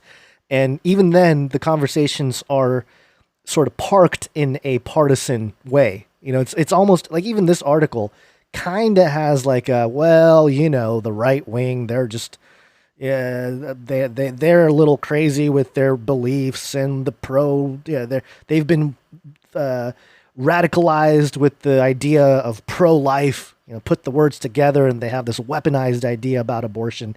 Right. So you can't have a conversation outside of the paradigm now, which is why we're here, as one of those people that will try to have that conversation outside of the right-left paradigm and try to help people break free from that thinking. Because, yes, there are tendencies that we all have that appeal to our emotions and, sort of sway us one way or another on the political spectrum. But those aren't set in stone as everyone wants us to believe. But of course, they're just trying to get your vote. So it doesn't matter. And that's not to say that, being a part of a certain, now of course we try to stand outside of the left-right paradigm on this show. We don't, the whole world of politics is all manipulation of voters. That's the whole point of it. Sort of like how profits is the whole point of business. Gaining voters is the whole point of politics. And that's what we're not trying to say here is that whatever you believe, you're wrong because you've been manipulated. That's not what we're saying. What we are saying is when it comes to politicians, literal psychopaths who have clawed their way to the top of some ladder, are not the ones to be taking your moral cues from. And we've talked about this quite a bit in the last few episodes, that idea of the separation or trying to critically think about feather or something in my mouth. Not good. Hair. A feather? Hair or something. I don't know. Something on the mic. All right, sorry. The idea of the difference between your moral convictions and the actual law itself, because oftentimes those two things aren't necessarily contained within one another. Abortion being the great example. Most people would agree that if you couch the conversation of abortion as you're killing babies, most people would say, you shouldn't kill babies. Right. But some people will say, even the abortion language has changed. Right. They don't even call it pro-choice anymore. They call it something crazy. I need to find that, actually. Let me look for that while you finish up. Yeah. So that's basically the point here, that there is, but I would argue that all of it points to the moral argument for the existence of God. Like even the atheists and secularists who are appealing to some kind of moral objective standard. This is correct. This is right. This is the ethical, moral thing to do. They are all appealing to this objective moral standard, and it's just how you reflect off of it. Do you believe that it's the whole Ravi Zacharias thing? There's some people saying that he basically deconstructed the whole idea that the criticism of evil, why the atheist rejection of God, like why does evil exist? Or why do bad things happen, And, Ravi Zacharias' whole deconstruction was if you believe in evil, that means you believe in good. If you believe in good, that means you believe in some kind of objective moral lawgiver. And that moral lawgiver is God, but you don't believe in God. So there is no objective moral value which you can truly stand on. And therefore there is no good. Therefore there is no evil. Therefore you don't have an argument when you criticize, hey, there's evil in the world. How can there be no God? So that whole apologetic is more at the core here if you want to get into the presuppositional elements of this conversation. But I just think this is interesting when you talk about language and politics. It's all sort of a propaganda it's one of the things machinery. Sorry to interrupt, but it's one of the things we're most passionate about, because that's how the media does most of its manipulation. Most of the manipulation is not straight out lying about facts. Right. That certainly happens sometimes. But you got to watch out, because that's why we read CNN articles alongside, a Fox article or something like that, because you'll get the exact same facts, but it's just the rhetoric used is where the mind-bending manipulation happens. They can be saying the exact same thing, but just depending on the way you say it. And this, article we just read is a great example of that. You can say the exact things. And I can't find the term I was looking for. It's the craziest term I just heard for pro-abortion, but obviously pro-life and pro-choice are very specifically chosen. But now, depending on which side of that you're on, like a pro-lifer doesn't call somebody a pro-choice person; they call them anti-life.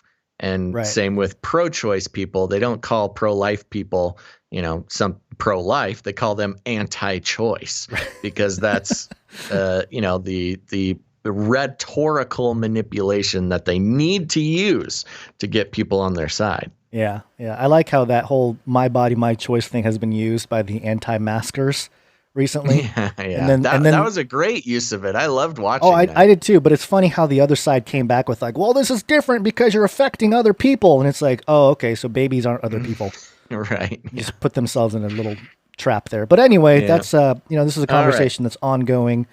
And let's get on to one more story before we break. Do you want to do that real quick? Yeah, let's do it. Okay, we need to here do it. we go. We will launch a new age. Speaking of the man climbing ladders and getting to the top. And psychopaths.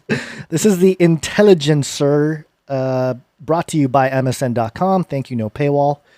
The key takeaways from the Times' Trump tax return investigation. As you all know, everyone's been waiting for the Trump taxes. Gosh, I cannot stand this. Trump it's so tax. Frustrating. He's not paying any tax, Basil. Oh my gosh. On Sunday, the New York Times published a massive investigation into President Trump's tax returns, revealing years of aggressive write-offs, tax avoidance, and staggering losses. The report comes at an inopportune time for a president facing an uphill re-election battle and a potential investigation for tax fraud by the Manhattan District Attorney. I don't know. Yeah, I don't think this was not planned. I mean, this is for sure planned. It won't be the last one either. The Times notes that the report just, quote, offers an overview of their findings. Additional articles will be published in the coming weeks. Ooh, convenient coming up to the elections. Yeah. Below are the most important takeaways from the Times' reporting into Trump's financial stress and expansive debt. Trump paid $0 in federal income tax in 10 of the last 15 years. Though the president has claimed that he has nothing to hide in the tax returns that he has refused to release to the American public, mostly because they're being audited, right? He probably won't be thrilled by the Times' disclosure that he has paid no federal income in 10 of the last 15 years and only 11 times in the last 18 years. Trump reported losing more money than he made in the years he did not pay, a detail that undermines his already spurious claim that he is a business guru. This only applies. So frustrating. I think people only buy this if they don't know how this works. But I know. We'll get into it. Just read enough to where you're satisfied. Okay. President Trump paid only $750 in U.S. taxes in 2016. The year he ran for president. I'm looking at a Biden tweet. They will not let up on this 750 number. No.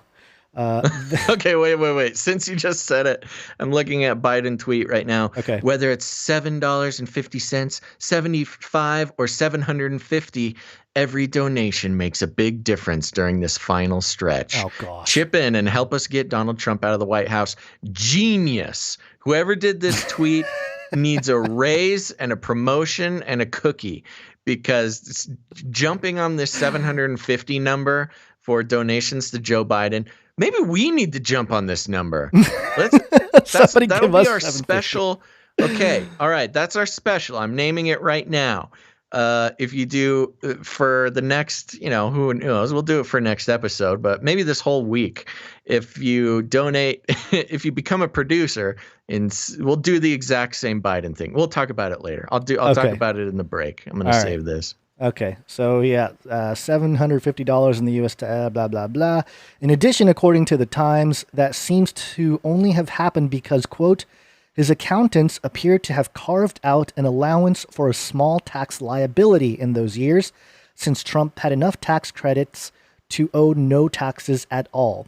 For a little context, Vox's Dylan Matthews notes that, quote, a single adult would only need to make $17,900 to pay $750 in federal income taxes.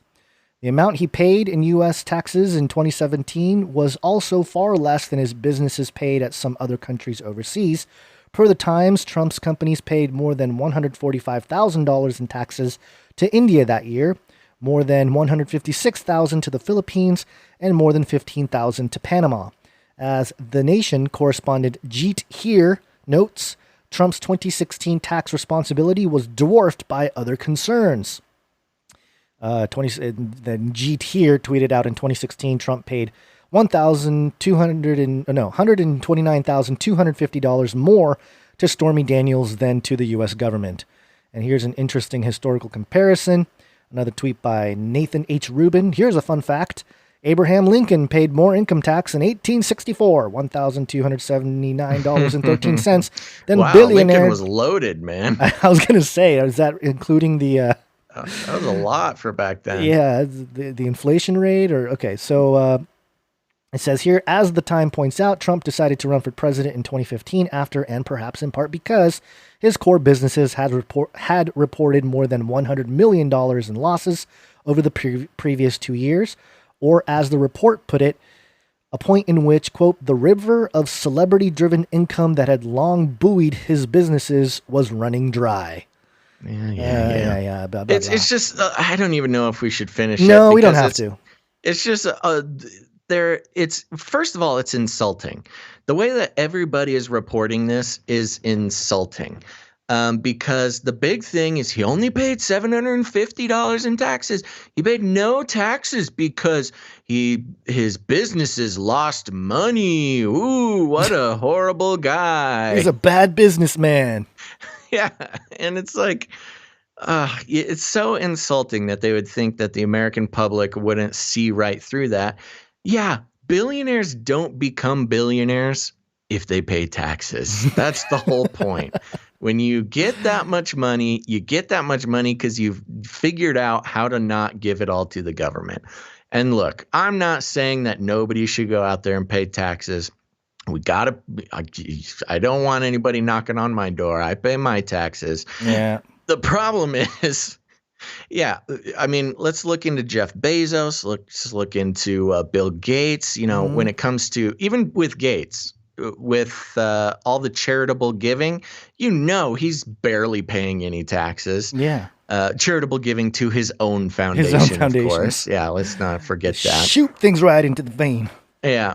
And yeah, if you're able to report losses, you report losses. That's what you do. Yeah. And that's how you not pay taxes. Now, did Trump, has he done everything legally? I don't know. I have no way of saying if there was any, illegal actions. But the fact of the matter is, this is not even a moral judgment. The way that the tax system is set up is if you're smart and you get a lot of money, there are loopholes and things you can do that are perfectly legal to where you won't need to pay any taxes. So the fact that Trump didn't pay taxes, I don't know. Maybe there was something illegal, or maybe he just knew what to do. And that's like any billionaire or multimillionaire. If you know how to play the game, that's what it is. It's a game for rich people, this tax game is. Yeah, and a lot of businesses, what they do is they have to borrow money, right, to actually try to pay for things. And so most businesses don't have profit, especially like the first few years. You're taking a tremendous amount of risk. And I mean, he's taking big risks by putting together huge buildings and huge construction jobs and all that. So yeah. And the fact of the matter is, again, you don't become a billionaire because you made $1 billion in cash. That's not how it works. Yeah. You don't become a billionaire unless you get lucky, and B, you play this game, this debt game. You buy a small thing, then you leverage that to get a bigger loan, and then you buy something with that. Then you leverage that to get an even bigger loan. Then you buy a tower, and then you leverage that to, billionaires are basically, with a few exceptions, billionaires are basically made on just getting humongous loans and then leveraging that loan against another humongous loan. Most billionaires have almost no cash. Right. I mean, they'll have cash they'll have some cash, but nowhere near what their image will exude. Well, especially, and I don't know all the ins and outs of this, but to my understanding, and someone can correct me if I'm totally wrong here, but the people in real estate especially can put it in, like big billionaire types with real estate, can put a lot of their properties up as collateral and borrow against their own stuff, their own assets. Right. And so that's it's, you don't pay taxes when you do that because you're risking your own stuff. Yeah. It's about risk. Yeah. Billionaires, the more risks you take, the less taxes you have to pay. Right. And so if you leverage your entire, empire and it's leaning towards the risk side, you're not going to pay much or any taxes. And what we know about Trump, he's a big risk taker. So yes, I'm sure that Trump's wealth is all a house of cards.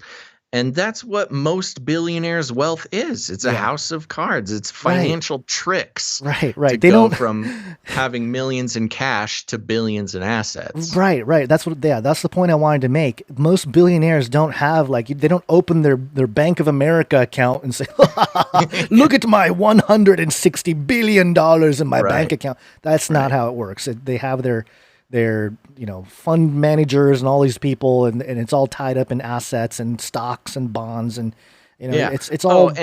And Becca Mo in the chat, a good reminder. Thank you. Business credit is not the same as personal credit. Yeah, big time. If you're a corporation and you get into the whole business credit game, that's a whole nother monster. Yep. Yeah, and that's not to dismiss the whole concept of taxation as theft.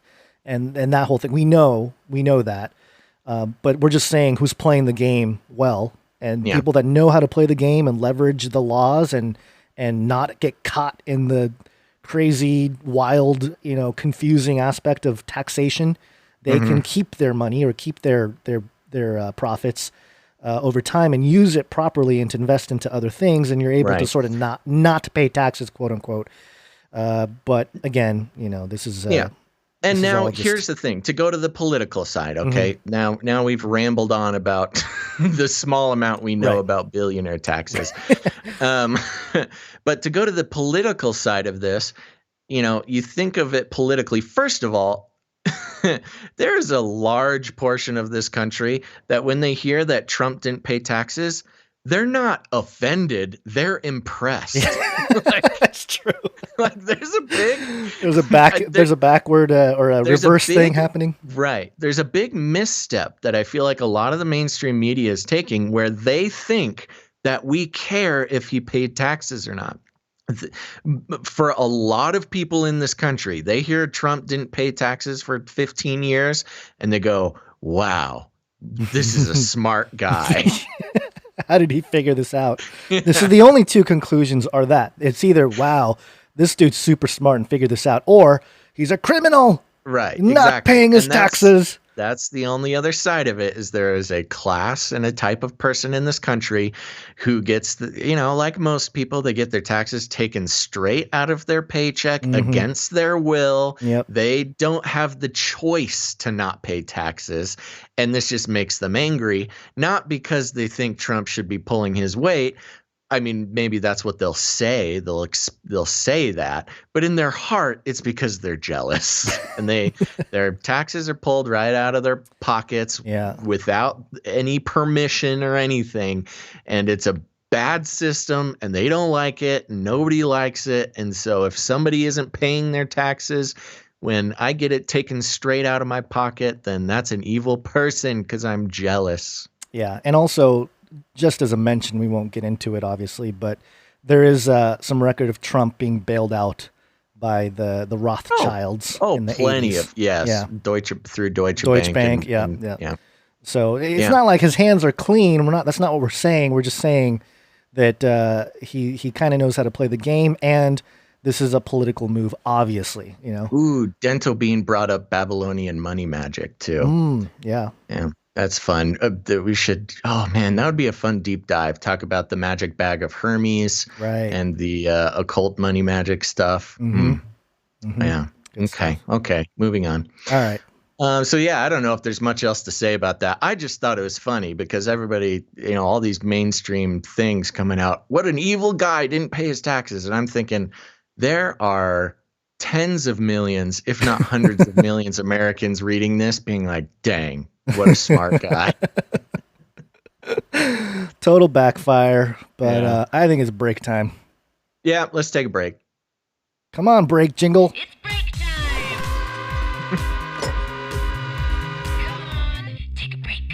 You had a voice-activated jingle board. That'd be infuriating. Just Siri in charge of playing all the jingles. Okay, everybody, we're just going to take a quick break, but don't go anywhere, because after the break, we've got CERN and Silicon Valley teaming up for a very important reason, and we need to talk about that. We've also got a kind of a breakthrough in time travel, believe it or not. Very interesting story there. And then, of course, everybody's favorite, the Nephilim update. But first, we want to thank some of our new Twitch followers and some of our producers, because our producers are the ones that keep this show going. But first, real quick, Gonz, I want to zoom through the new Twitch follower list. Are you ready? You heard it. You just heard it there a little early, but yes. Oh, I missed it. Okay, Here we go.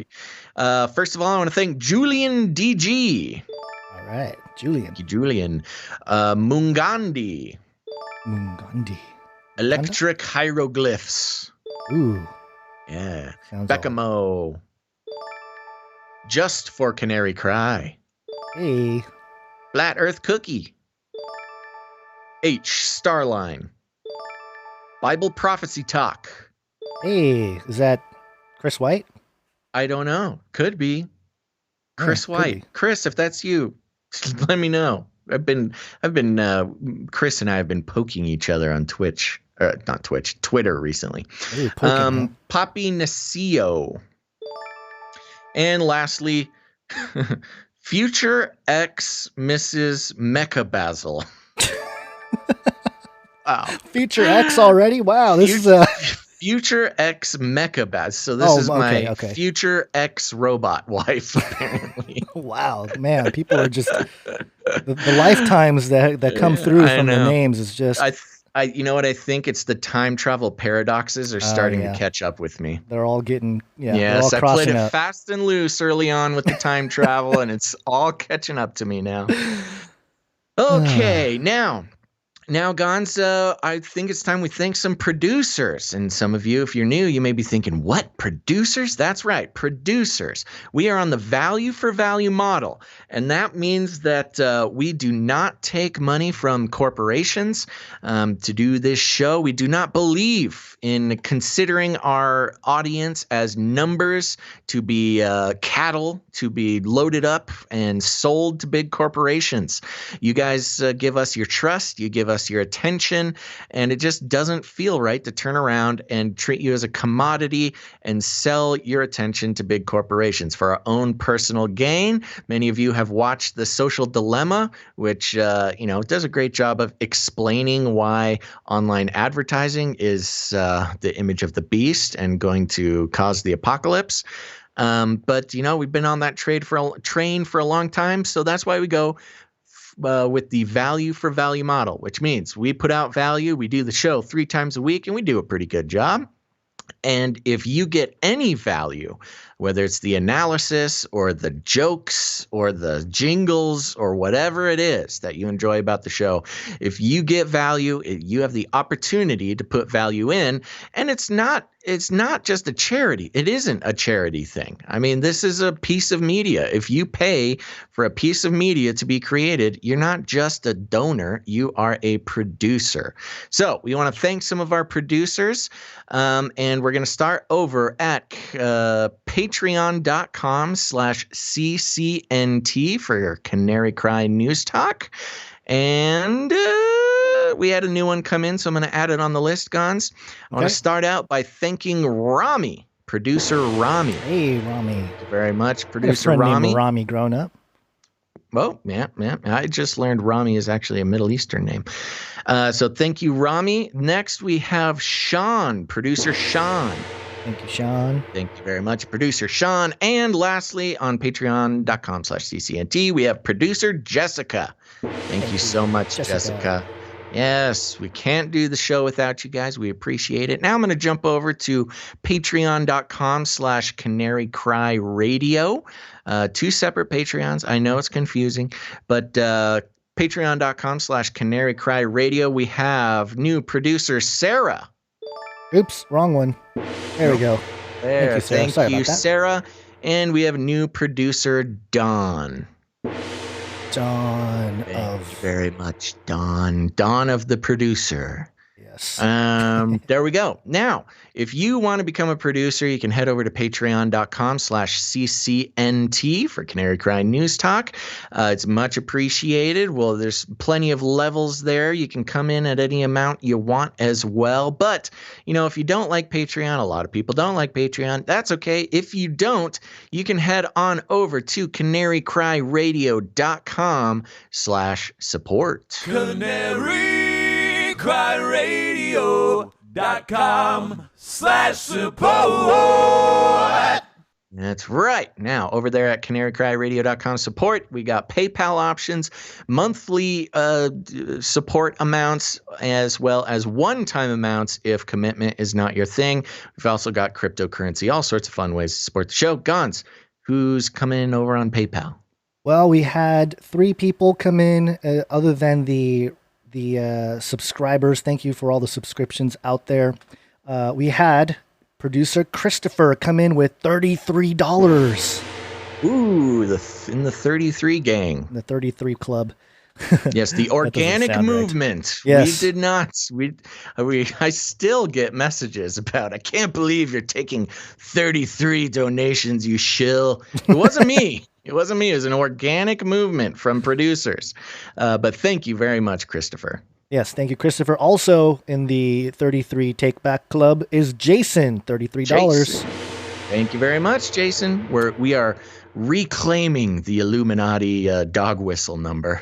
Yes, and also coming in with support, producer Mark. Thank you, Mark. Thank you very much, Mark. Okay, very good. Thank you, Jessica, Sean, Rami, Sarah, Don, Christopher, Mark, and Jason, new producers to the show. We cannot do the show without people like this.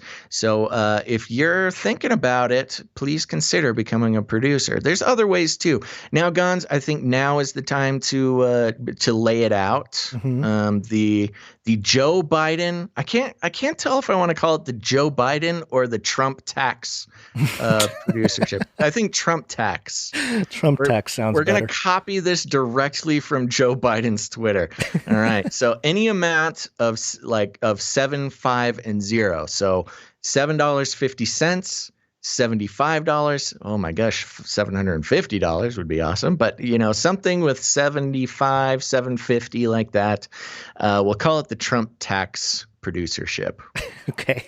So we'll see if any of that comes in. The best place to do that would be at CanaryCryRadio.com/support. You have a little bit more flexibility in your exact numbers. But there you go. If you were looking for a new fun producership level, 33, is still there if you're interested. But for a limited time, we'll do the Trump tax amount. Excellent. And just to mention the name of today's episode, Demonic Dogfight. It's a little bit of a Prince of the Power of the Air reference, Demonic Dogfight. Yes. Yes, got of it? course. Get it? Okay. And, of course, that's what we're in right now, this crazy spiritual battle. And so we thank all the producers helping us out. You're helping us fight the good fight here. And there's many ways you can support the show. With your treasure is one way that we've thanked already, but also you can send jingles in and artwork. And today we actually did receive a jingle from D, which I think stands for David. Not 100% on that, but I think it's from David. Let us know if it D was. Then if he said D. Well, D, but also his thing try had to David. blow up his spot. Well, yeah. Let me accidentally blow up all the Davids listening out there. Sorry, David. It wasn't my fault. It was Gon's. Every David. Tons of David. King David? I don't know. But he sent in a voter fraud jingle that we will play and sample here. That will certainly... No, hold on. Before you play it, this is some real producer thinking here. Because we haven't had a lot of voter fraud stories so far. We haven't really talked about it. Yeah. But moving into the election, and as I've tweeted before, undoubtedly this will be a disputed election and we'll go to the courts and it'll be a horrible situation. And voter fraud will be a huge part of it. This is some forward thinking by a producer here. Yes. This is some watchman work. Yes. Before we had to ask for it, he knew it was coming and he created it. And so my question is very direct. Is voting by mail secure? Not. Is voting by mail secure? Not. So very good. Thank you for that. D for David, or for Devin, or for Dimitri. I don't know. Or Diamond. Or Diamond. Diamond Thief. Yeah. So thank you for that. We also have another way you can support the show is through your artwork. One art, please. And we have some artwork to share with y'all.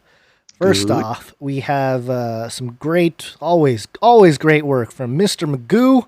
Yes, this is microscopic Basil and Gons. Just keeps getting smaller and smaller, Mr. Magoo. I'm afraid that he's going to send another one that's going to just be a couple dots. It'll just be some dots. I can already see it coming. I see the progress. So thank you, Mr. Magoo. Thank you very well much. Thought out and piece. It's Gons and Basil, and we're so tiny, and there's a tiny little kitty, too. Yeah, can't forget the kitty. And so thank you for that. And we also got another one from Yvonne, and this is a cage break. It's got a bird cage with the all-seeing eye in it. Ooh, and, yes. You and I... An old switcheroo. Yeah. The canary is out of the cage, and the Illuminati is in the cage. Yes, and you and I are sitting outside of the cage. Oh, yeah. And the canary has a red pill in his mouth. And is that what that is? Yes, okay. it's a red pill. That makes more sense. Yes. I was like, oh, look, the canary has a berry snack. No, the red pill, that makes way more sense. Or a berry snack for Basil. Take this berry snack. Ooh. You'll just be tricked into taking the red pill. Red-billed. Oh, gosh. Red-billed canary. Red-pilled canary. Yes. I'm sure the red-billed canary is an actual thing. All right. Maybe. But very good. Who is this, Yvonne? Yvonne, yes. Thank you, Yvonne. Thank you, Producer Yvonne. And also, last but not least, we have one from Allie, one of our youngest producers that we know of. You know what? Actually, I saw in the chat we have one more in the email you're going to need to get. Yeah, I'll talk about this one while you try to do that. Okay, Allie, Gazel and Bonds in the chat. The youngest known producer following through with our theme last show. And it's me, but this time it's not me in my VR helmet. She did the me wearing the beard. If you find me at a conference or something, some live event, I usually have my big, humongous fake beard. I'm sorry, I mean real beard. And I'm holding a kitty, and this kitty is wearing a helmet. That's right. 9 lives, baby, is what it says. Then there's 2 more cats down on the ground on the right. It says Monty Support Crew. And that's right. They're all wearing helmets, referring to my poor Monty the Third, who died on the table getting neutered, but then was brought back to life by the very skilled vets. And he was a little loopy, running into walls, needed helmets. And here it is. All the Monties with all their helmets. And very good, Allie. Thank you. This is a very emotional piece for me, so I appreciate that very much. And Allie, Gazel and Bonds in the chat, make sure to let her know that you are a fan of her prolific art career. I got to count up how many pieces Allie has done, but it is certainly a lot. It's been like every single episode for at least a couple months, probably more. More than that, yeah. Yeah.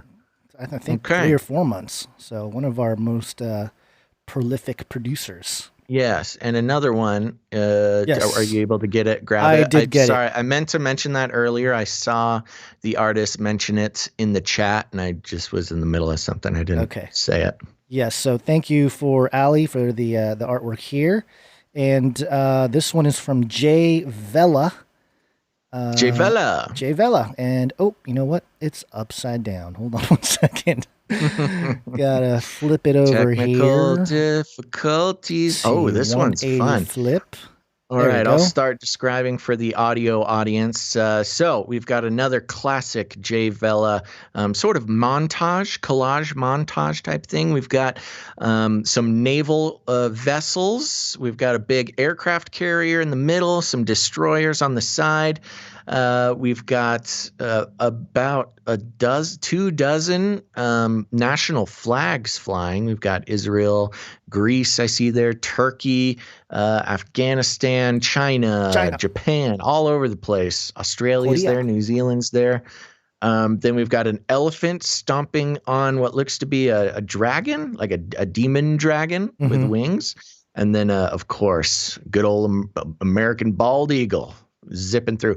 Oh, and there's an American flag, but it's a little tattered. And there seems, what do you think that is? Some sort of, you think that's a UFO or like a stealth aircraft? Looks either stealth craft or the TR-3B, the alleged triangular craft. Yes. Owned by the U.S. government, but not known publicly. Yeah. Very good. Very cool. Good. Thank you so much, Jay Vela. Was there a title on this one? Let's see. Mediterranean Melee. Ooh. Coming soon to the Pacific near you. So there you go. There's been a lot of staging, U.S. naval staging over there. Not definitely in the Mediterranean, but also in the. Ooh, can I remember my nautical geography? No, I can't. Strait of Hormuz.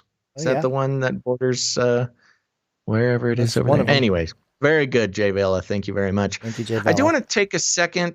First of all, thank you to all of our artists, jingle makers, and producers. We cannot do the show without you. You are probably more important than I am at this point for keeping the show going.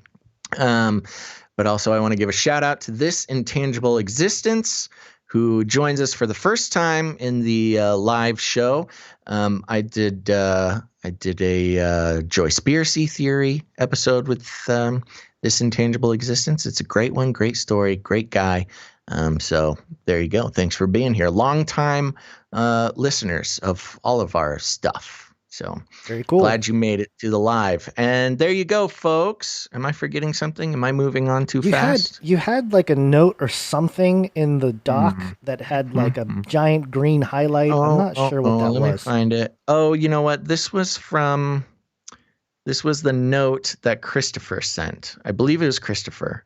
Shoot, I would have to go into the email. I don't know. I just saw a note come in with the thing, and I thought maybe, it was the 33 donation, so we'd read the note. It just said, "Good work, you shills. JK, great work for the kingdom. The only thing this podcast needs is ads," said no one ever. All right. That's right. I forgive me if it wasn't Christopher. It may have been Christopher or Mark or Jason, but whoever it was, thank you so much. Okay. So there you go. Thank you. Please remember us for next show. We need supporters. We need producers, rather. We'll be back on Wednesday, which will be the 30th of September. I think so. Sometime between noon and 3 p.m. Pacific Standard Time. And we've got, if you've been thinking about becoming a producer, please consider it in the next couple days. Because not only is there the 33 take back producership, but there's also now the 750 tax Trump producership. I saw actually somebody jumped on that one real quick, and they will be on the list for next week. Nice. The next episode. Next episode, yes. 2 days from now. And a quick thank you to That Night Wind, continually providing us with the timestamps on the Face Like the Sun channel for anybody who wants to skip through. Our essential worker. Yes. Giving our timestamps for the YouTube episode where people can jump around and listen to whatever topic that we are talking about instead of listening to all of our nonsense in between. So thank you very much. Okay, here we go. I think it's time to wake up, Gons. Yes, it's wake up time. Hey, yo, wake up. Okie dokie, wake up, folks. I'll start this one off if you don't mind. Well, let me play the jingle then. Play it. Speaking of the beast system, beast system. That's right. Virtualstrategy.com. Virtualstrategy.com. The article I just felt super getting intense. real into virtual strategy. The headline is Vector Space AI and CERN create natural language processing, NLP, data sets in particle physics with applications in artificial intelligence for every industry. What does that mean? Well, hold on. Before you go on, Okay. I thought this was interesting because natural language processing, they're Yes. using the NLP synonym? Acronym. No, acronym, thank you. But NLP is neuro-linguistic programming as well. So Yes. kind of interesting that they're kind of switching it up. Natural The old language processing. switcheroo. NLP. The old switcheroo, which Yeah. would be a neuro-linguistic processing trick. Yes, exactly. So they're on top of it here. Yep. Okay, the article reads San Francisco and Geneva, September 26, 2020. Vector Space AI and CERN, the European Organization for Nuclear Research and portal to hell opener that will release the demons and locusts and things. And the largest particle physics laboratory in the world are creating data sets used to detect hidden relationships between particles, which have broad implications across multiple industries. These data sets can provide a significant increase in precision, accuracy, signal, or alpha, and for any company in any industry. For commercial use, data sets are just 99 cents per minute. And 99 cents per data source, row, column, and context with additional There's going to be some technological language here, so bear with us. Yeah. With additional configurations and options available on a case-by-case SaaS or software DaaS, as a service and desktop as a service. That's right. Based monthly subscription. Over 100 billion unique and powerful data sets are available based on customized data sources, rows, columns, or language models. While data can be viewed as unrefined crude oil, Vector Space AI produces data sets which are the refined gasoline powering all artificial intelligence in machine learning systems. Latest research suggests the next big breakthrough in AI will be around language. Data sets, I cannot say that word. Data sets are algorithmically generated based on formal natural language processing understanding models, including OpenAI's GPT-3, Google's BERT, along with Word2Vec and other models which were built on top of the vector space applications. I'm realizing the rest of this article is pretty nonsensical to the average listener. Let me find something that might sum it up for us, and then I'll do my own summary. Okay, well, there's a section in the second paragraph after about vector space AI that has a couple pieces that explain it somewhat articulately. Okay, let's get into it. Vector Space AI is revenue positive, yay, with current customers, partners, and collaborators, including CERN, S&P Global, Amazon, Microsoft, and Elastic, so very connected company. Mm-hmm. Current competitors include Palantir, Google, and SAS. Vector Space AI science and technology originated in life sciences and currently focuses on context-controlled NLP, NLU, and feature engineering for hidden relationship detection in data for the purpose of powering advanced approaches in artificial intelligence and machine learning. Our platform powers research groups, data vendors, funds, and institutions by generating on-demand NLP correlation matrix data sets. We are particularly interested in how we can engineer machines to trade information with one another or exchange and transact data in a way that minimizes a selected loss function. Our objective is to enable any group analyzing data. Now, remember the article we read earlier with Cambridge Analytica and megachurches. Our objective is to enable any group analyzing data to save time by testing a hypothesis or running experiments with higher throughput. This can increase the speed of innovation, novel scientific breakthroughs, and discoveries. Vector Space AI offers NLP services and alternative data sets consisting of correlating matrices, context-controlled sentiment scoring, and other automatically engineered feature attributes. These services are available utilizing the VXV token. Oh, it's a cryptocurrency. Mm-hmm. Oh my gosh. The twist at the end. Wow, these services are available using the VXV token and VXV wallet enabled API. Vector Space AI is a spinoff from Lawrence Berkeley National Laboratory and the U.S. Department of Energy. The team holds patents in the area of hidden relationship discovery. Wow, that really threw me for a loop there at the end. So, just for a quick summary, we've got Vector Space AI, which is a spin-off of the DOE, the Department of Energy, and Berkeley National Laboratory, famous institution there. And they are partnering with CERN to create new ways of artificial intelligence to process data, which might not seem too exciting, but we'll get into why it is.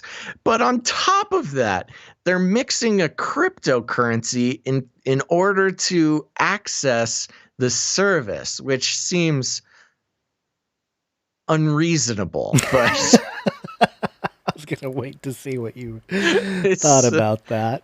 Just a real crazy twist there at the end. Now, those of you, of course, who've been listening to the show for a while have heard all of the crazy things about CERN. And if you don't know, CERN is the Large Hadron Collider that smashes particles together, opening up many black holes and discovering the God particle. And, they've got a nice statue of Shiva outside the headquarters there. So, where they stand, creating and destroying at the same time.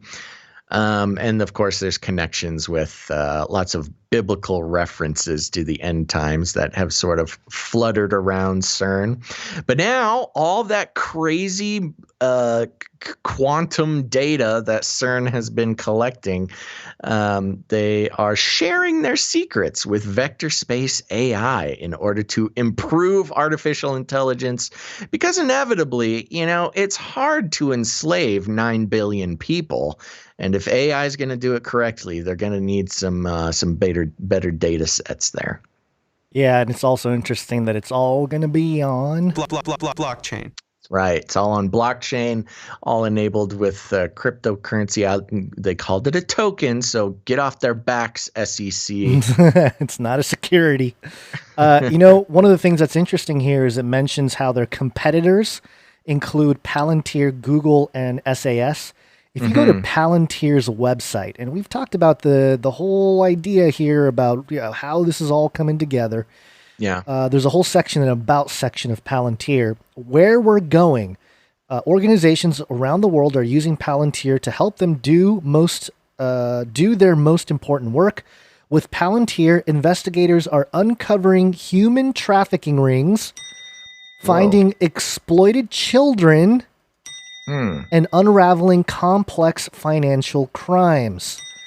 All of it have to do with the UN 2030 agenda. It's really interesting to see how these big tech sort of, technology corporations and I guess data collection services like CERN and Microsoft and Amazon, all of it are kind of working together. It's starting to consolidate into this giant quote unquote cleanup job of the world.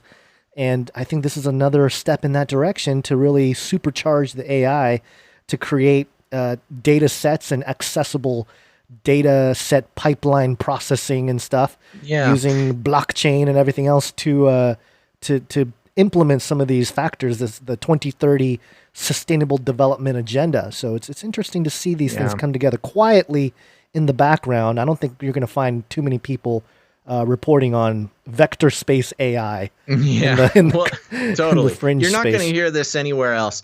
And let me summarize it for you. Let me even summarize the summary. Okay.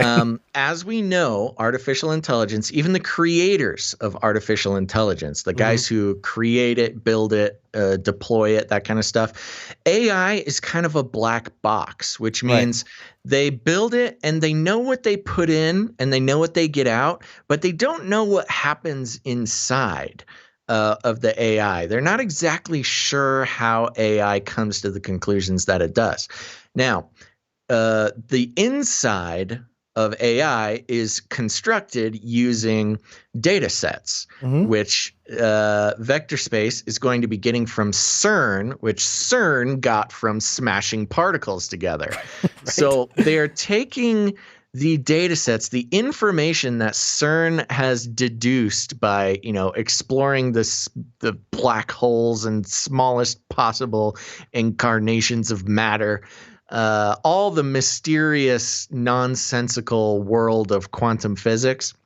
All that data is going to be put into the black box and used to, it's going to be what powers the black box that we have no idea. So in theory, in somebody's theory, you've got CERN, which is ripping open the time-space continuum. Now, all the data of ripping open time-space is going to be processing in artificial intelligence that's going to be driving our driverless cars, flying our security drones inside of our house. This is a step towards Skynet that I hadn't even considered could be possible. This really? might be you the X factor. I didn't think CERN would take all the data sets from their time-space disruptions and make it commercially available. Oh, specifically for 99 cents per minute / update and 99 cents per data source. We have an actual price on what it's going to cost Skynet to awaken. Yeah. The other part of it too, just to keep in mind, and there's cryptocurrency, and there's crypto, and connecting it to other things here. First, we have Oracle. Remember, Oracle was the one that's supposed to buy Tick-Tock or partner with Tick-Tock, right? And Oracle is the one that provides the desktop, information portal for all of CERN. So there's another connection point there. And if we're talking about behavioral analytics and manipulation psychology and stuff like that, you talk about TikTok, people going crazy on TikTok, right? Having all that data available to process from smashing particles to people's 30-second video behavior patterns and all that. Exactly. I mean, it's just all one big, the same, let's just to simplify, it's the same, software is the wrong word, but the same software that is analyzing the destruction of atoms and the existence of the Higgs boson particle will now be available to process the big data from your teenager's TikTok dance video. Right. And the other part of it being, I think the partners here, it said Microsoft. Microsoft was the one that patented earlier this year. People made a huge deal about the 060606, right? The crypto mining patent, right? And it's not necessarily that it's exactly the mark of the beast. Although people, I'm sure they're trolling over there in Microsoft, like, hey, you want to stir up the fringe Christians, the crazy believers out there. We'll just put the 0606 anyway. That patent had to do with mining cryptocurrency and having the proof of work algorithm connected to some kind of biometric where, you can get on a stationary bike or something and mine cryptocurrencies. And again, what I mentioned at the time it's people always complain, oh, why aren't you doing your own videos anymore? One of the videos I did was a big breakdown on that and on the patent itself. And it was clear that the patent wasn't really talking about, Bitcoin or these other decentralized projects. It was really focused on centralized cryptocurrencies, of which something like vector space AI would be. So now we have this possibility of, hey, how are we going to generate the energy? How are we going to power this whole thing? Well, we're just going to connect people to the machine and have them exercise so they're in good shape, and also they can provide data, more data, their biological data to help support this whole apparatus. It's just getting kind of wild, just honestly, all the setup. Yeah, honestly, it's hard to understand, and I hope we did an okay of simplifying it enough for those who don't spend their entire 24-hour day looking into these things like we do. Yeah. But this really is the biggest step towards a true threatening AI. Especially in the context of, biblical prophecy and quantum physics and stuff like that. This really is the biggest step, not joking, towards, Skynet waking up and us completely losing control of artificial intelligence. Yeah. And this is probably why you had guys like Elon Musk tell us a few years ago, like, oh, we better, he's doing his whole Neuralink presentation. Because I'm sure he knows that the clock is ticking with this stuff. And, of course, his perspective isn't so much that, hey, let's end it. It's his thing is not so much, stop this progress before it is too late. But it's more like, let's merge with it. Let's ride this wave, Yeah. When Neuralink, is enabled with this AI. Yeah, that's this is a whole nother. That's the Borg. Talk about hive mind. Yeah. Full assimilation, folks. I know. It's just wild how and it's not just crazy fringe conspiracy theory. This is like the actual nuts and bolts. Yeah. The business side of things, the technological infrastructure side of things. They already have the globalist, sustainable development 2030 agenda. All that stuff is in place. I mean, I don't know about you, but I don't think voting for either Trump or Biden is going to stop this thing from continuing to roll forward. No, they couldn't understand it if they tried. Yeah. They're just going to do whatever the billionaires tell them to do. I know. Yeah. All right. There we go. I don't think there's much more to say about that. Yeah. Let's do a quick story about time travel. And this one's for you, Basil. This is NPR.org, our favorite outline. Huzzah! Yeah. Paradox-free time travel is theoretically possible, researchers say. Oh, that's great news. And they have this cute dog in a Marty McFly vest riding a cardboard DeLorean. I love it. I love this picture. Brings me joy. Okay. The past is obdurate. Am I saying that right? Stephen King wrote in his book about a man who goes back in time to prevent the Kennedy assassination, quote, "It doesn't want to be changed." Turns out, you can say that again. Yeah, turns out King might have been onto something. Countless science fiction tales have explored the paradox of what would happen if you do something in the past that endangers the future. Perhaps one of the most famous pop culture examples is Back to the Future, when Marty McFly went back in time and accidentally stopped his parents from meeting, putting his own existence in jeopardy. Yeah, he almost became his own father. But maybe McFly wasn't in much danger after all. According a new paper, is that a typo? Yeah. Typo alert. Typo. According to a new paper from researchers at the University of Queensland, even if time travel were possible, the paradox couldn't actually exist. Ooh. Researchers ran the numbers and determined that even if you make a change in the past, the timeline would essentially self-correct, ensuring that whatever happened to send you back in time would still happen. Quote, say you traveled in time in an attempt to stop COVID-19's patient 0 from being exposed to the virus. University of Queensland scientist Fabio Costa told the university's news service. I'm just picturing Fabio now. Yeah. Saying this. Quote, however, if you stopped that individual from becoming infected, that would eliminate the motivation for you to go back and stop the pandemic in the first place, said Costa, who co-authored the paper with honors undergraduate student Jermaine Tobar. Quote, this is a paradox, an inconsistency that often leads people to think that time travel cannot occur in our universe. A variation is known as the grandfather paradox, in which a time traveler kills their own grandfather, in the process preventing the time traveler's birth. The logical paradox has given researchers a headache, in part because, according to Einstein's theory of general relativity, quote, closed time-like curves are possible, theoretically allowing an observer to travel back in time and interact with their past self, and potentially endangering their own existence. But these researchers say that such a paradox wouldn't necessarily exist because events would adjust themselves. Take the coronavirus patient 0 example. Quote, you might try and stop patient 0 from becoming infected, but in doing so, you would catch the virus and become patient 0. Or someone else would, Tobar told the university's news service. In other words, a time traveler could make changes, but the original outcome would still find a way to happen.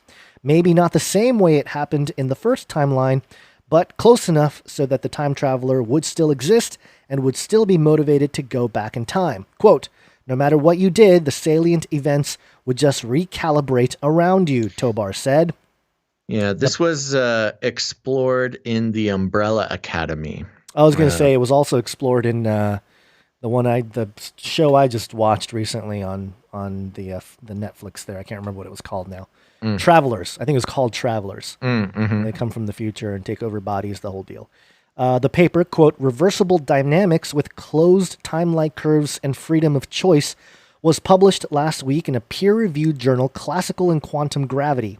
The findings seem consistent with another time travel study published this summer in the peer-reviewed journal Physical Review Letters. That study found that changes made in the past won't drastically alter the future. Best-selling science fiction author Blake Crouch, who has written extensively about time travel, said the new study seems to support what certain time travel tropes have posited all along. Quote, the universe is deterministic, and attempts to alter past event X are destined to be the forces which bring past event X into being, Crouch told NPR via email. Quote, so the future can affect the past, or maybe time is just an illusion, but I guess it's cool that the math checks out. So there you go, Basil.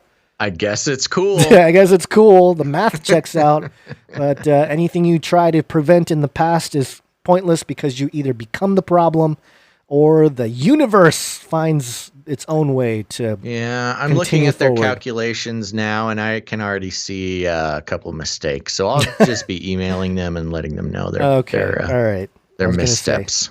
Yeah, well, we're all just happy in our people zoo. I thought you were going to be happy, but no, you must find the math. No. I got to set these guys straight. I see what they're getting at, but they're not quite there. All right. Well, I tried. I tried to make you happy. And it failed. Maybe you can go back in time. And this is a convenient theory as far as time travel goes, because it simultaneously allows for the existence of time travel, but takes away any possibility of consequence. Right.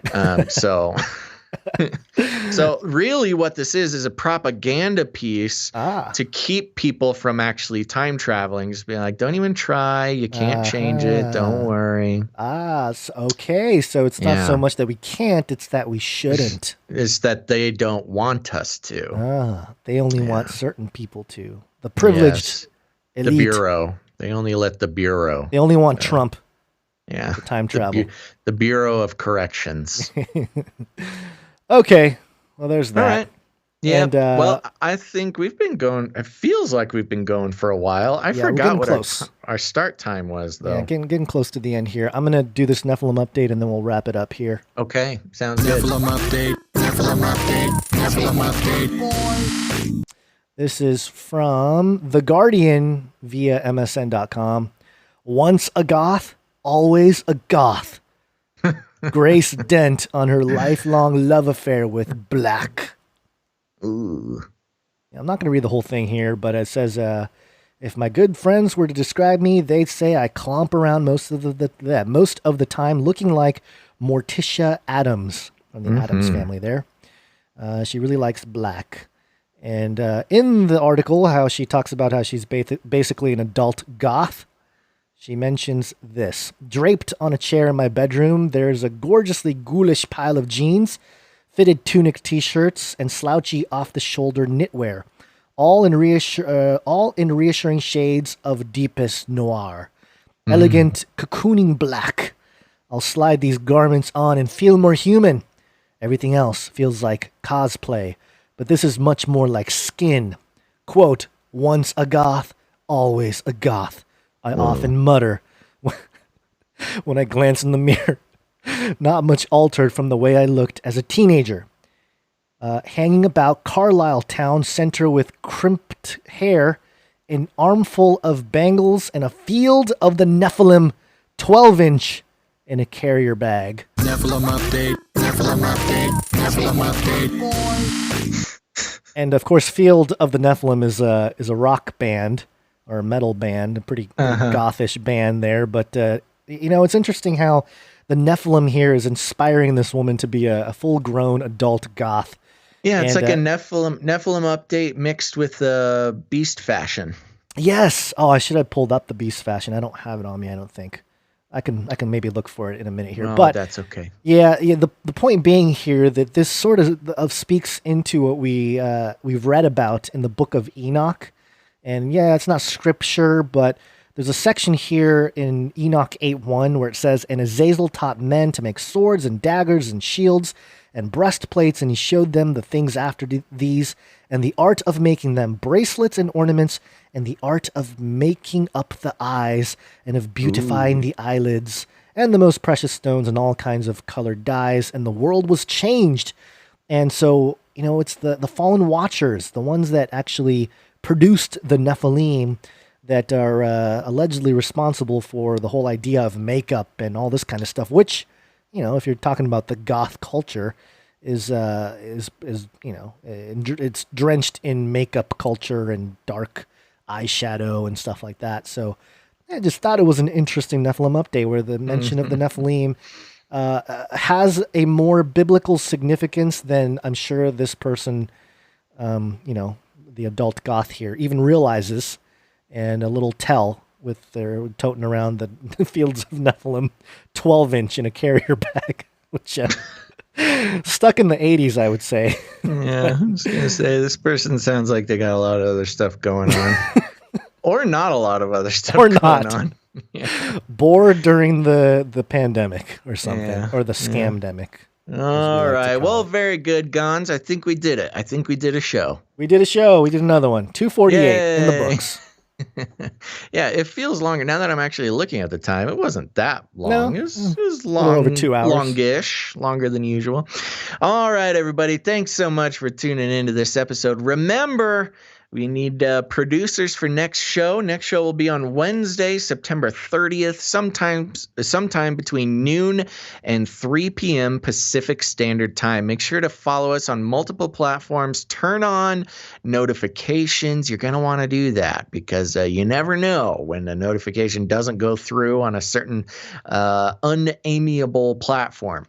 And you, again, remember to become a producer. There's a lot of ways to do that, but if you want to help us out financially, head over to patreon.com/CCNT or CanaryCryRadio.com/support. CanaryCryRadio.com/support. That's right. Remember, CanaryCryRadio.com/support has PayPal options. You can join up with a subscription, or if commitment's not your thing, a one-time donation in any amount, as well as cryptocurrency, stuff like that. I look forward to seeing how creative people can get on those financial producerships there. Remember, there's the ever organic, ever continuing 33 take back campaign, and more excitingly, the $7.50 Trump tax donation. That could be $7.50, maybe $75 if you're feeling squirrely. And if you're wanting to get close to your instant knighthood, $750 will be exciting. But that's okay. Whatever works for you. please consider helping us out. And, if helping us financially is not in the cards for you, that's totally cool. Trust me, we understand. But you can become a producer in many other ways. You can create art, you can create jingles, you can create songs, show-related music. We'll be playing our Canary Cry mixtape at the end of the show, so make sure to stick around for that. All sorts of ways to help produce the show. You can send materials to CanaryCryRadio.com/support. Nope, that's wrong. Sorry. CanaryCryRadio@gmail.com is the email. CanaryCryRadio@gmail.com. That's almost as bad as that Biden flub, where he's Sorry, like, hey, call 303 Oh, yeah. 030. Text Joe Biden to Joe 77. Look, Biden. Come on, man. Look, you know the thing. You know the thing. Sorry, I was switching tabs and I went on autopilot is what happened there. Anyways, there you go. Send all your fun materials to CanaryCryRadio@gmail.com. Thank you so much. And remember, I'll be reading ratings and reviews this Friday, and I'm already excited because I saw a couple of great ratings and reviews came in. And if you have not done it yet, please search on your search bar. I'm just giving you the easy instructions. Search Canary Cry News Talk Apple Podcasts, and the first selection should be our Apple Podcast page. Leave a rating and a review there. It's really important that we get ratings and reviews. It just keeps us in the system, keeps the algorithms sharing the show to people who have not heard it before. So please consider doing that. I will be reading ratings and reviews on Friday. I'm excited. Thank you. And one of the best ways to help the show out is just share an episode with a friend. Maybe you have a friend who's interested in time travel or CERN or AI or any of the other crazy things we've talked about today. Or maybe you just have a friend who's generally waking up and they need a sort of a gentle guide down that narrow path of truth. Send them an episode, whether it's this episode, some other episode, something, and we'll be happy to play a part in them waking up to see that the world is not what it seems. And if you need any more instructions, here's what you do. You just walk right up to them, you grab them by the cage, and then you shake it. The end of the world occurred pretty much as we had predicted. I want to shake things up, stir up some controversy, rattle a few cages. Hey, stop that! Don't ever silence me. I'm the last angry man, a crusader for the little guy. Leave the bird alone. Never. Rattle a few cages. Rattle a few cages. The human race will have every opportunity to improve. And if they don't? Ask Noah. That's right. Just ask Noah. I'm seeing in the chat here, actually Jay Vela is mentioning that Anthony Patch has a channel on Twitch now. All right. And it sounds like he's live right now. So Twitch has an ability that I don't know how to use. I'll have to look into it, where I can transfer all of our viewers over to Anthony.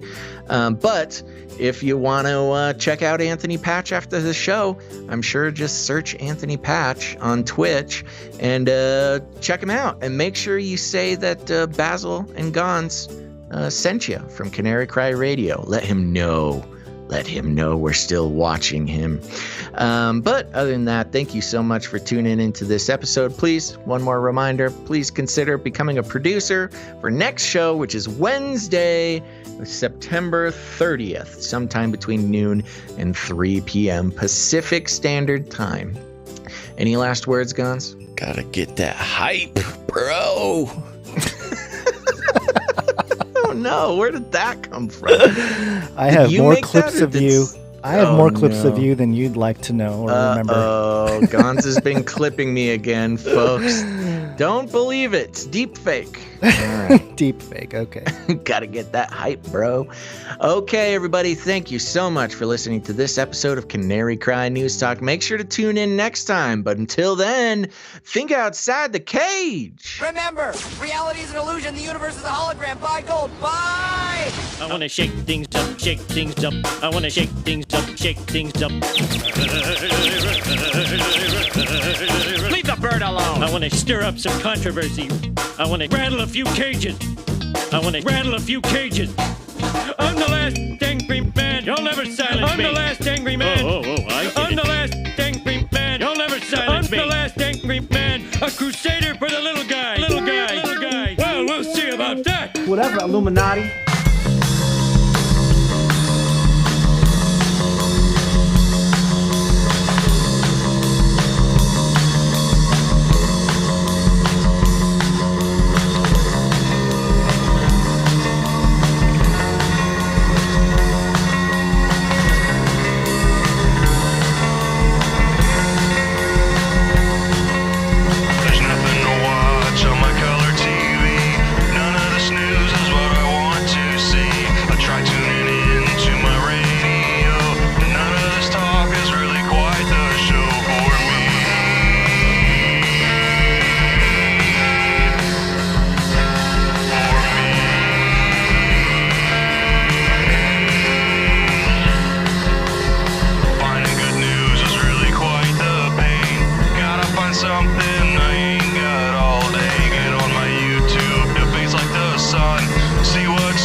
In the future, humans will be confined in a people's zoo. People, I'll keep you safe and warm in my people's zoo. I'll keep you safe and warm now in my people's zoo. You, yeah, you in my people's zoo. I'll keep the cameras on.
People's zoo.